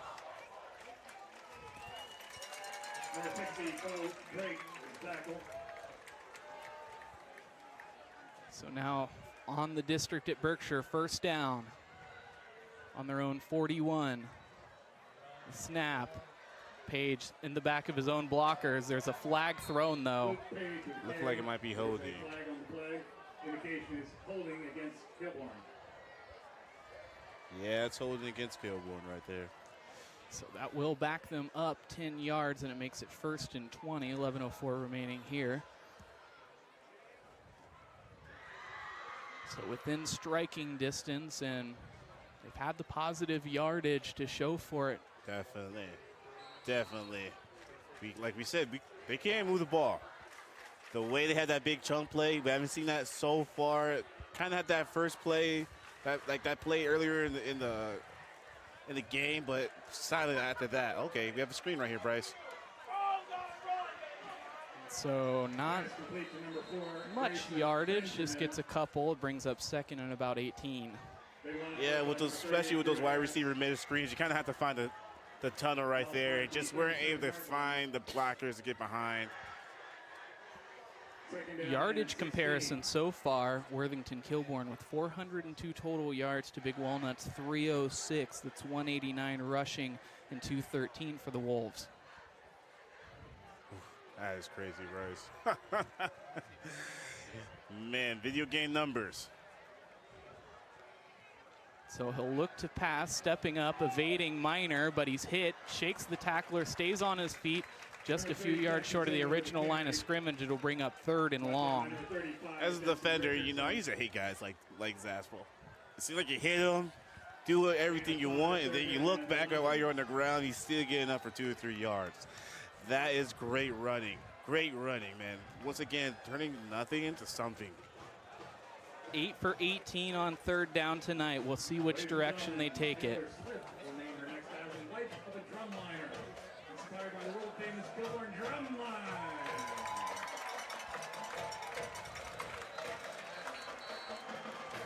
So flag thrown. It'll be a false start. That backs him up 5 yards. It'll make it 3rd and 16. It seems like, unironically, the drum line kind of brought a lot of energy, but it seemed like it might have messed with the snap count a little bit right there.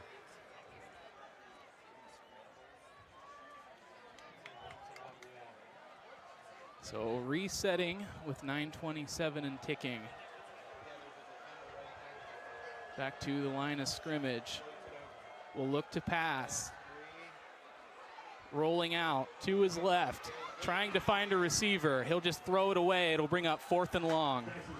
Look at TJ Minor. You can definitely tell that was a coaching adjustment. Everything in front of him. Do not let him get vertical. As you can see, look at him in his eyes. Kind of like he's playing basketball, right? Strafing across the field. Great hurry. That's not going to go down as a stat for TJ, but that's what you need to do. Putting the lid on a jar for somebody have a dynamic player in Zasbo, keeping him contained. That's great defense right there. And great defensive effort from Minor. Brody Hatfield back to receive on this 4th and 16. Trying to catch him off to maybe help their odds just a little bit, but no luck that time.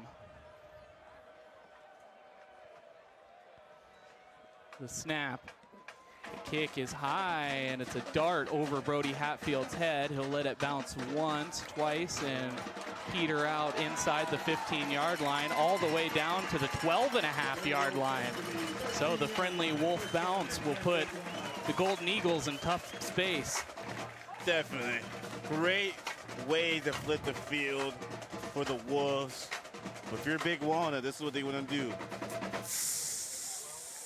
Take the air out the ball, right? It's a lot of time on that clock. If they can get a score right here, like I said, it's not just Big Walnut that the Wolves have to worry about. It's the Big Walnut and Timmy Time. And he's undefeated, Bryce. So checking the wristband again, they'll put Pollock in motion. Has trouble with it. Stumpf rolls out, stays on his feet after he's pushed. Will pick up positive yardage, and he's hit at the legs before he's finally brought down. Will pick up about 6 in the process. And that's just a good play. Looking like a dead play in the water. He's able to pick up something. Took a little shot right there in the legs. But we know Stumpf's been hitting his weight room all off season. He kind of shrugs it off. That's what you're going to need. Progression on offense. We can't go back, guys. We burned the boats. There's no looking back. We got to go forward. So now on 2nd and 3 after a pickup of step 7 on the legs of Stumpf. Burley will follow the blockers, picks up the first down, spins, stays on his feet, and will be brought down right around the 29-yard line as the chains move. It's usually when we say, we're trying to say this week, but again, that time was Burley time, right? This is when defenses don't want to tackle them. Those aches and pains, those 2 to 3 yard runs during the game, turn to 3, 4, 5, 6, 7, 8, 9. Let's see who did the conditioning. Defense needs to step up one more time so offense has another shot. Looking for a receiver. Harrington over his head. That one a tough one as the defender was positioned in between the quarterback and the ball nicely. It would have made it difficult for him to reach over. Yeah, I did that back in the day in Thanksgiving in my backyard. Nice little pump fake action. Wasn't able to come down with it right there, but that is good chemistry on offense. Hey, I got you. Go up, go up. Good Big Walnut chemistry right there. That's how you know your quarterback trusts you to make a play. You're going to need a little bit more of that tonight. So it brings up 2nd and 10 after the incompletion.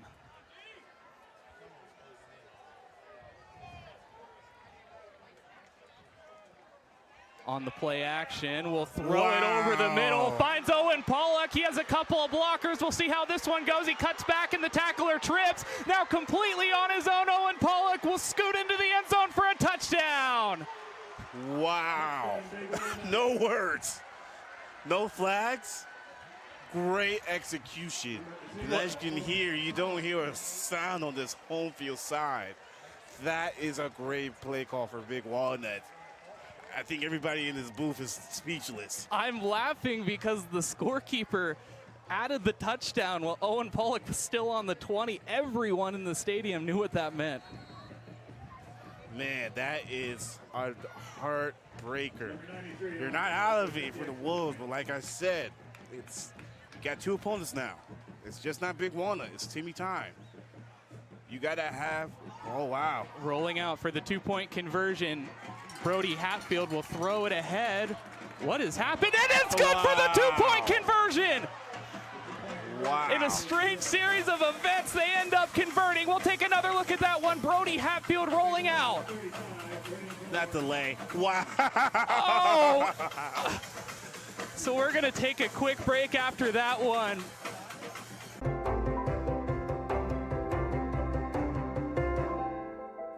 Find more than a place to rent. Find a place to call home with the Champion Companies. Be part of a community where our team goes above and beyond because we want you to love where you live. Visit livewithchampion.com now and see how you can make the district at Berkshire your new home.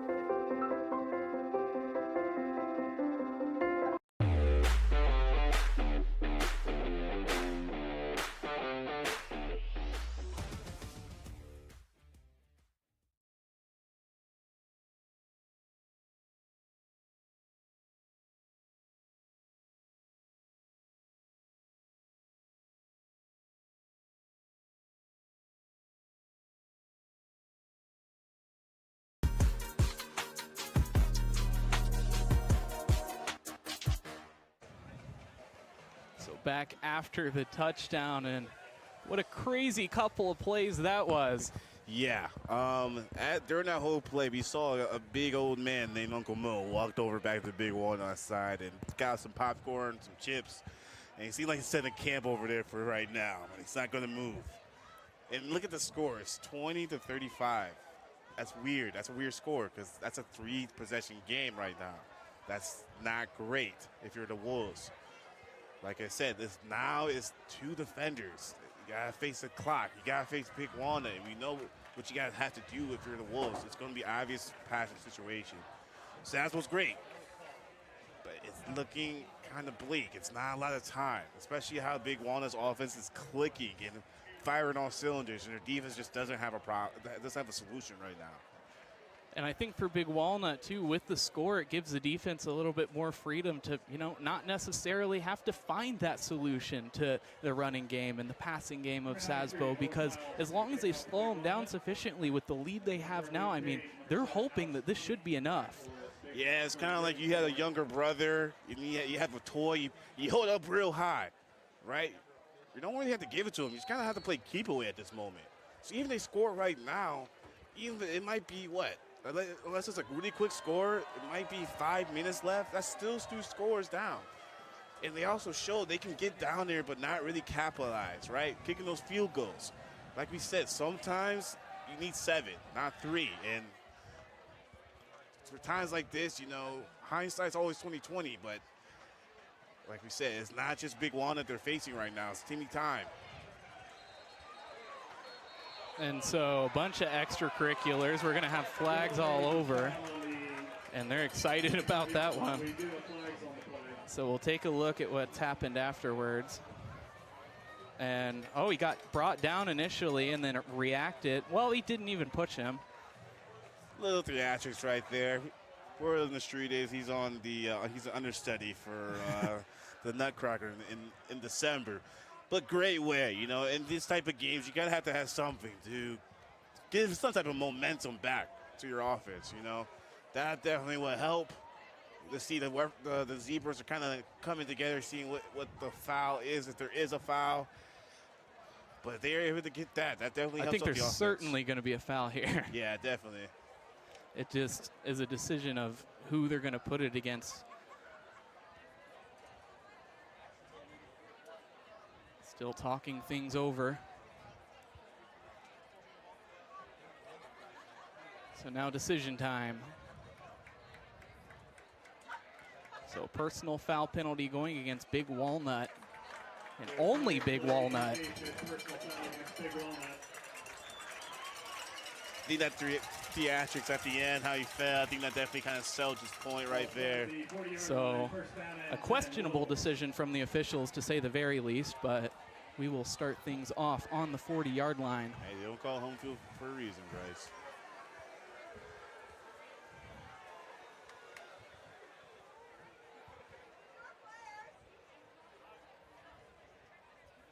Still taking a break.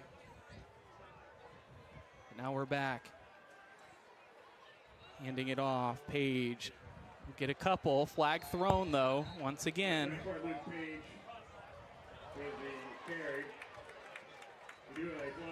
And they say it's going against Big Walnut. Take another look here. Looked to be maybe a snap infraction of some sort. Let's see. No, that was a snap infraction. It won't be 10 yards. Looks like it might be a late hit, maybe, Bryce. So all the way on the 45-yard line of the Golden Eagles now. So penalties coming back to bite Big Walnut here. Gotta stay disciplined. This is a good road test. Looking for the receiver out of the hands of Jamshidi, his favorite receiver. That one just a little bit too much mustard on it. Yeah, definitely. Once again, if you're Big Walnut, it's real easy to fall into the defense. To get a couple plays, couple yards, couple penalties. You still have to put your foot on the pedal. They get a score right here. There's still a lot of time left for them to maybe get an onside kick, quick 3 and out. This game's not over. You want to be free, but don't want to be reckless. There's a difference. Page breaking loose, cutting back inside at the 21-yard line as he picks up the first down and more. And everybody right there, they're looking at the clock. Still a lot of time left. If the Wolves are able to get a quick score right here, we still have a game on our hands. This one proving to be a great one as we cross the 7-minute mark remaining here in the fourth quarter.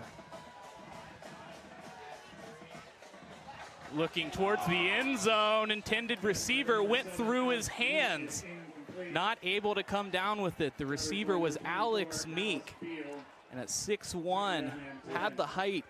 Looked like he's grabbing a rebound off the board right there. A big, tall man right there trying to make a play. Wasn't able to come down fit. You know, we have the rules. When two defenders right there, that's a tough one. But it did hit your hands. We'll like to take that in. Page breaks a tackle and is finally brought down about a yard short of the first down marker. So it brings up third and very short. It'll be interesting to see what the play call has been. They've been pretty conservative when they get down here, especially in these situations. The Big Walnut makes a stand. What are they going to do? It's interesting to see, Bryce. So he'll take it on the design QB run, picks up the first down and more. The line to gain was the 11. He's down at the 10 and the 9.5. So like they have 4 more plays to figure it out, right? But once again, as soon as he got back up, everybody in the crowd looked towards the scoreboard, right? Tick, tick, tick. There's not a lot of time. You have to keep going. First and goal on the 10-yard line. Page stopped in the backfield for a loss. Give the tackle to Will Clausen. Grandma Dixie, what are you feeding that boy? Here comes the claw coming through the line and ripping the page out the book, right? That was a good play.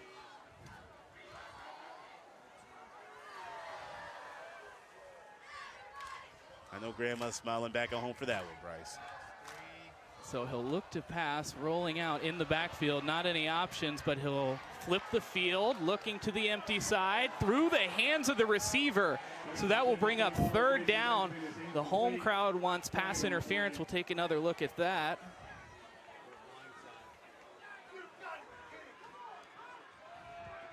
So, oh, well, a flag is thrown. I think this one is actually going to back up the Wolves, and that's what the frustration of the home crowd is coming from. Yeah, it looked like they got TJ Meyer in the back right there. You know, it's a blindside hit. Number 99. Look back there. Oh, yeah. So it was Bo Drake that took the hit there, but he'll give him 15 yards. Yeah. Not doing your offense any favor. Now it's, is it third down or second down? Should be third down, looking for the marker. Indication is illegal block against Kilbourne. Yeah. Can't do that, Bryce. I mean, he's a defensive player. His back was turned. And right, especially in front of the official. Yeah, you know. Second down and goal from the 23-yard line. So it makes it second and goal. Our second apologies. in California, Bryce. It's a lot. On the 23. Looking to pass, stepping up, sensing room, shakes a tackler, brought down at the 10-yard line. So on the third down, it'll be a third and goal in about 10. All right, it was second in California. Now it's third in Ohio. Right, a little more manageable, a little more smaller. But still got a long way to go. Right, so let's see what the play call is. This is obviously 4-down territory right now. You got to get 7. Can't really go for 3. He'll look to pass. It looks in like, the blind side, he's brought down, but a flag. Flag towards the line of scrimmage. Helmet coming off as well. It might be a hold. It's looking like it might be a hold. Oh, and he's talking to the official and gets the unsportsmanlike conduct penalty called against him. Hey, Bryce, cool heads win hot games. And I know it. It's frustrating. You're down big, especially this time of the game. you gotta stay cool if you want to give your offense a shot, and that's not going to do it right there. So the holding is declined. The unsportsmanlike conduct is accepted, so that'll back him up even more. Trace Holcomb, the one on the penalty. Like we said earlier in the game, Bryce, you know, pressure does two things. It breaks pipes and it also makes diamonds. And it's looking like right now the pipes are breaking on the Wolves' side. And diamonds are being made out on the Big Walnuts defense. Like we said, cool heads win hot games. Credit to the Big Walnut. They have been able to kind of have that poise. Bend but don't break on defense. Fourth, and not even California. We'll say fourth and across the pond because it's a lot of greenery in between, right? And I think Big Walnut is going to call a timeout here. So with that, we'll take a quick second to thank our sponsors. I'd like to thank Complete Air Systems Heating and Cooling. If you want a locally owned HVAC company with over 35 years experience to do top quality work without cutting corners, call Complete Air Systems Heating and Cooling Wing at 740-345-2021. Sunbury Christian, it's about relationship, not religion. Sunbury Fraternal Order of Eagles 3614, serving the Sunbury community and proud supporter of Big Walnut football. New members are always welcome. Reichert Express Sunbury, shop Reichert Used Cars right here in Sunbury at Reichert Express Used Cars, right next to Tanger Outlets. We're dealing. Stover Excavating Incorporated, residential and commercial excavation services for the greater Columbus area since 2000. The District at Berkshire, find more than a place to rent, find a place to call home at the District at Berkshire. Brand new 1 and 2 bedroom apartment homes now available. North Central State College, providing individuals with the knowledge, skills, and inspiration to succeed in their chosen paths. And Rule First, tonight's game is brought to you in part by Rule First, the rule leader in rule lending. Rule First can help you live closer to what matters.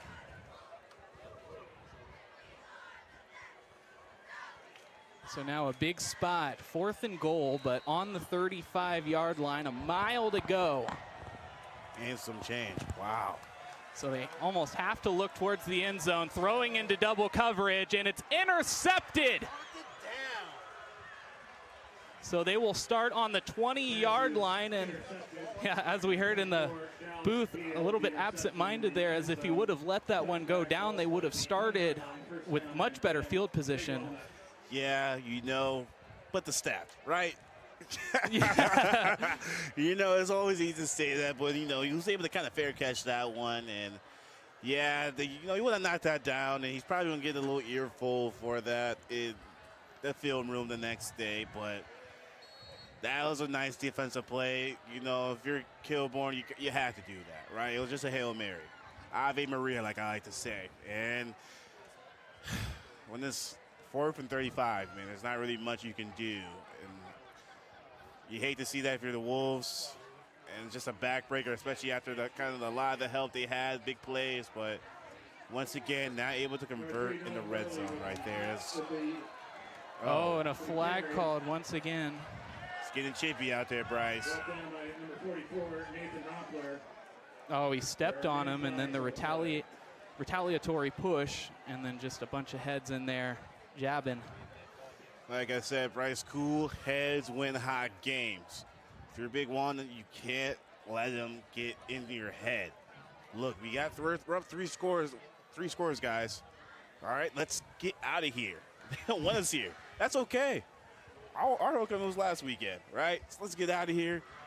Let's think about what we're going to eat after this game. But like you said, cool heads win hot games. Gotta stay poised. So finally getting to the penalties. Personal foul going against Big Walnut. And that's it. Big Walnut.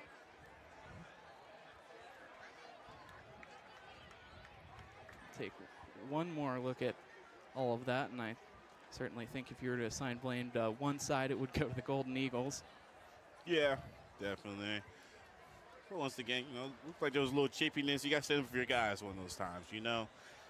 It's part of the game when we're in the rule, but hey. At the 17-yard line. Games like this, just get a little chippy, right?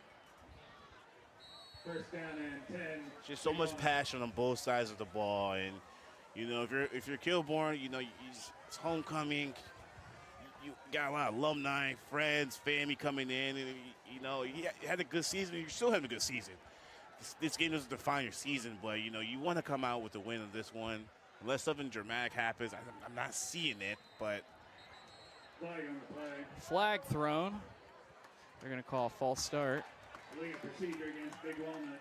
Well, illegal procedure, rather. These refs are going to have to get some ice price because I know their shoulders are hurting going after this one, the flags they throw. So it'll back them up 1st and 15 on their own 12.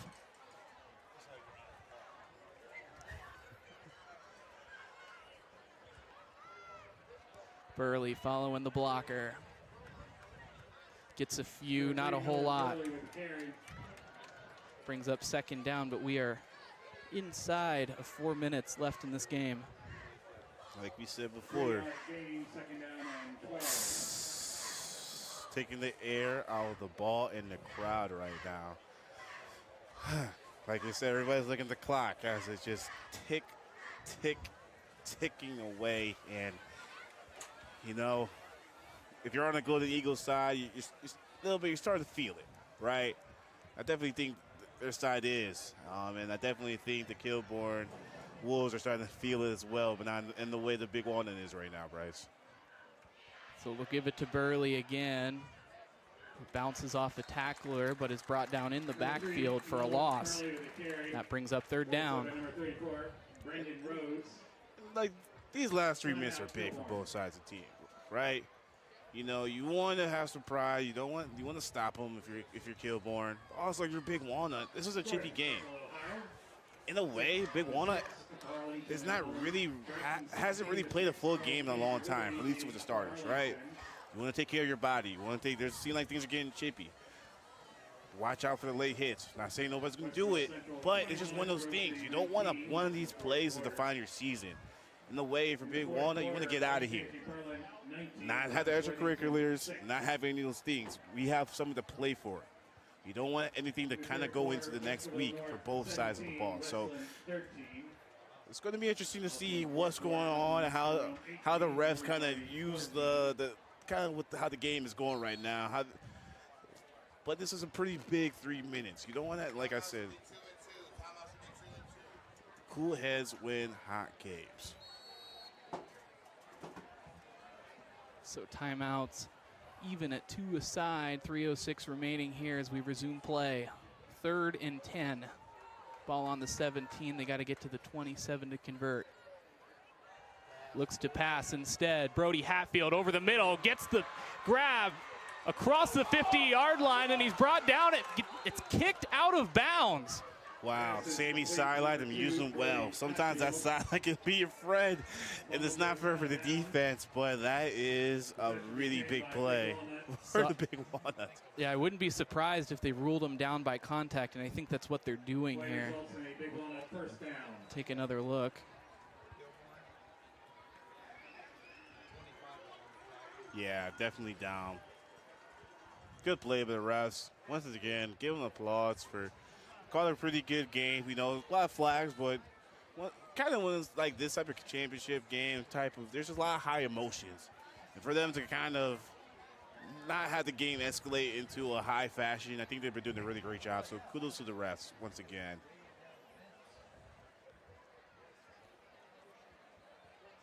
Allowing the clock to tick.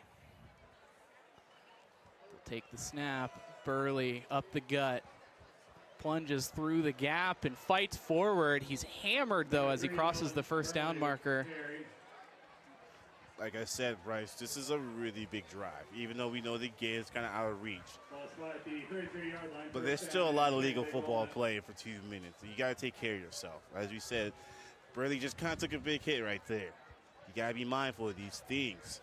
You don't want one play to define the rest of your season. Take care of your guys. Get to the ground quick. Stay in bounds. So inside of 2 minutes remaining here in the 4th quarter, certainly taking their time with a 15-point lead. I don't want to say the nail is in the coffin just yet, but they're hammering away. It's definitely not in the coffin, but it's definitely set up right before it's nailed. Sorry about that, guys. So it was Tiquan Bunting that ended up making the rush that time. what they say, the fat lady, she's not singing, but she's definitely warming up in the back, right? Like I said, everybody's starting to feel it. People are starting to go into the exits. It's not looking like, you know, as dynamic as well in the offense is. Like, a lot has to go wrong for the Big Walnut for them to have a play so far in this game. So with both teams at 2 timeouts aside, we'll see at what point they do call them, if at all, here. Yeah, Bryce, I think they probably have 1, maybe 2 more plays left. Big Walnut wants to get out of here. A huge momentum victory for them as he's brought down near the first down marker, but we'll cross the 40-second mark. Definitely stay with us after this one as we bring you the MVP in the post-game show. Oh, man. So there's the timeout.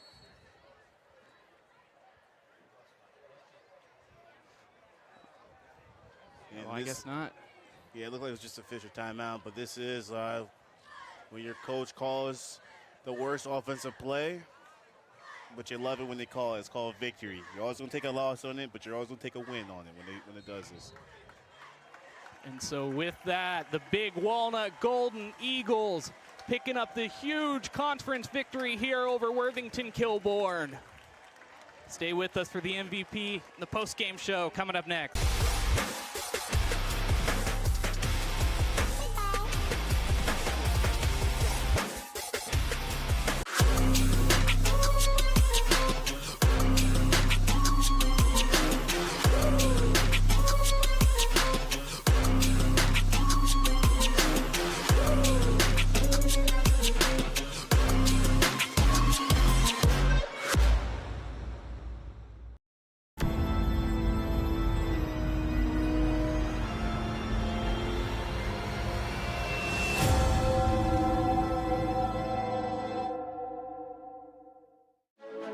Well, I think the first thing I would say to recommend this school is that it's affordable and flexible.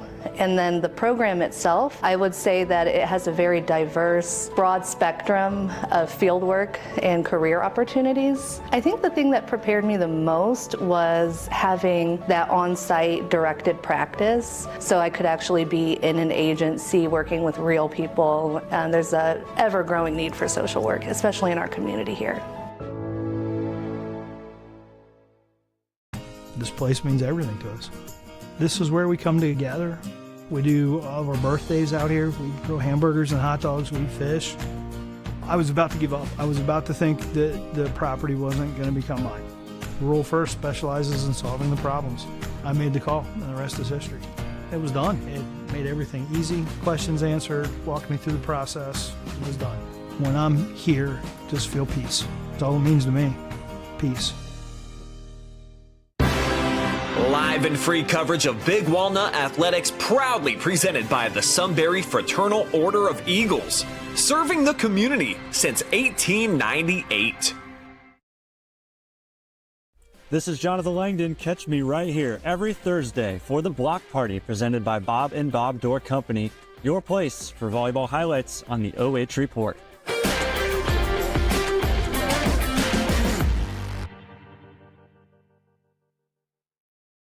Take a look at all the action from Friday night football right here in North Central Ohio with great analysis, highlights, coach interviews, and so much more every single Friday night right here on the OH.REPORT.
hear that nude soon. I wanna hear that nude soon.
with the OH.REPORT here with the Stover Excavating MVP player of the game, and it's Nolan Burley. And as I was telling him, we like to mix it up with the guys, but when he runs for 4 touchdowns, it doesn't give us much of a choice. Nolan, congratulations.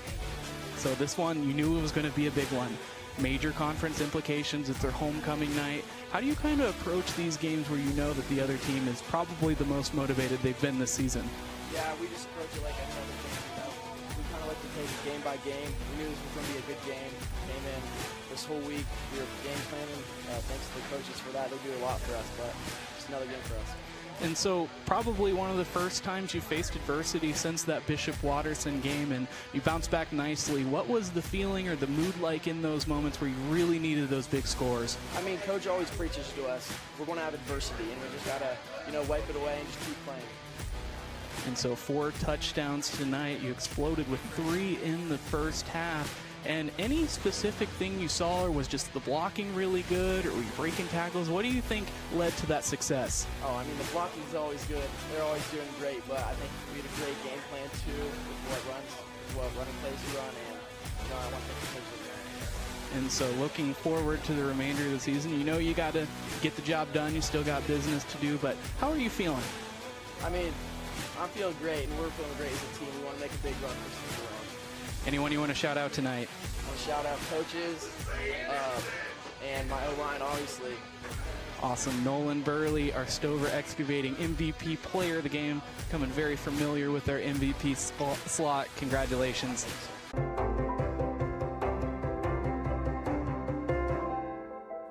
Find more than a place to rent. Find a place to call home with the Champion Companies. Be part of a community where our team goes above and beyond because we want you to love where you live.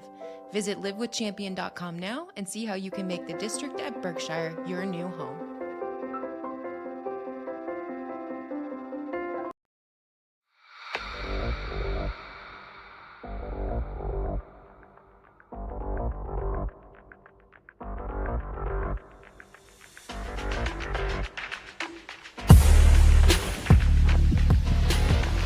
Joshua Anderson wrapping things up with the Complete Air System Heating and Cooling LLC post-game show, and Big Walnut picked up a big victory here, 35-0.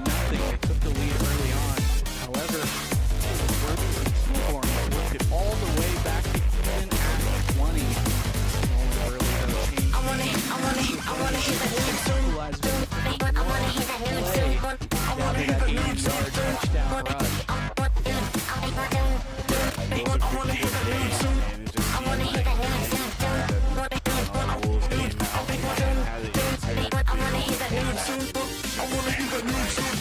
And kudos to Big Walnut, being able to keep the employees on the road. A lot of extracurricular activities, like we said, it's homecoming, longer halftime show, all these things. But this is a great road test, especially they're a good team. I think they could be a great team later as the season progresses. And having a win like this is a great one to have on the national conference. So taking a look at our final stats, Big Walnut 15 first downs, 169 passing yards, 302 rushing yards for a total of 471. 1 turnover, 7 penalties for a total of 71 yards. It was a chippy game for Kilbourne, 22 first downs, 217 passing yards, 229 rushing yards for a total of I wanna hit that penalties for a total of I wanna hit that So we will take a look at who each side has up next. And Big Walnut will be playing Westerville North, returning home on the 10th. And Worthington Kilbourne next week will be playing the Knowledge in Power Columbus School at 7 p.m. as well. So wrapping things up, I'm Bryce Coder, your play-by-play commentator and director for the evening. I'd like to thank everyone in the booth with me. I'd like to thank Josh Anderson, our fantastic color commentator, as well as Cam Seddon over on the cameras. If you're watching at home, please take care of yourselves, take care of each other. Have a great rest of your night.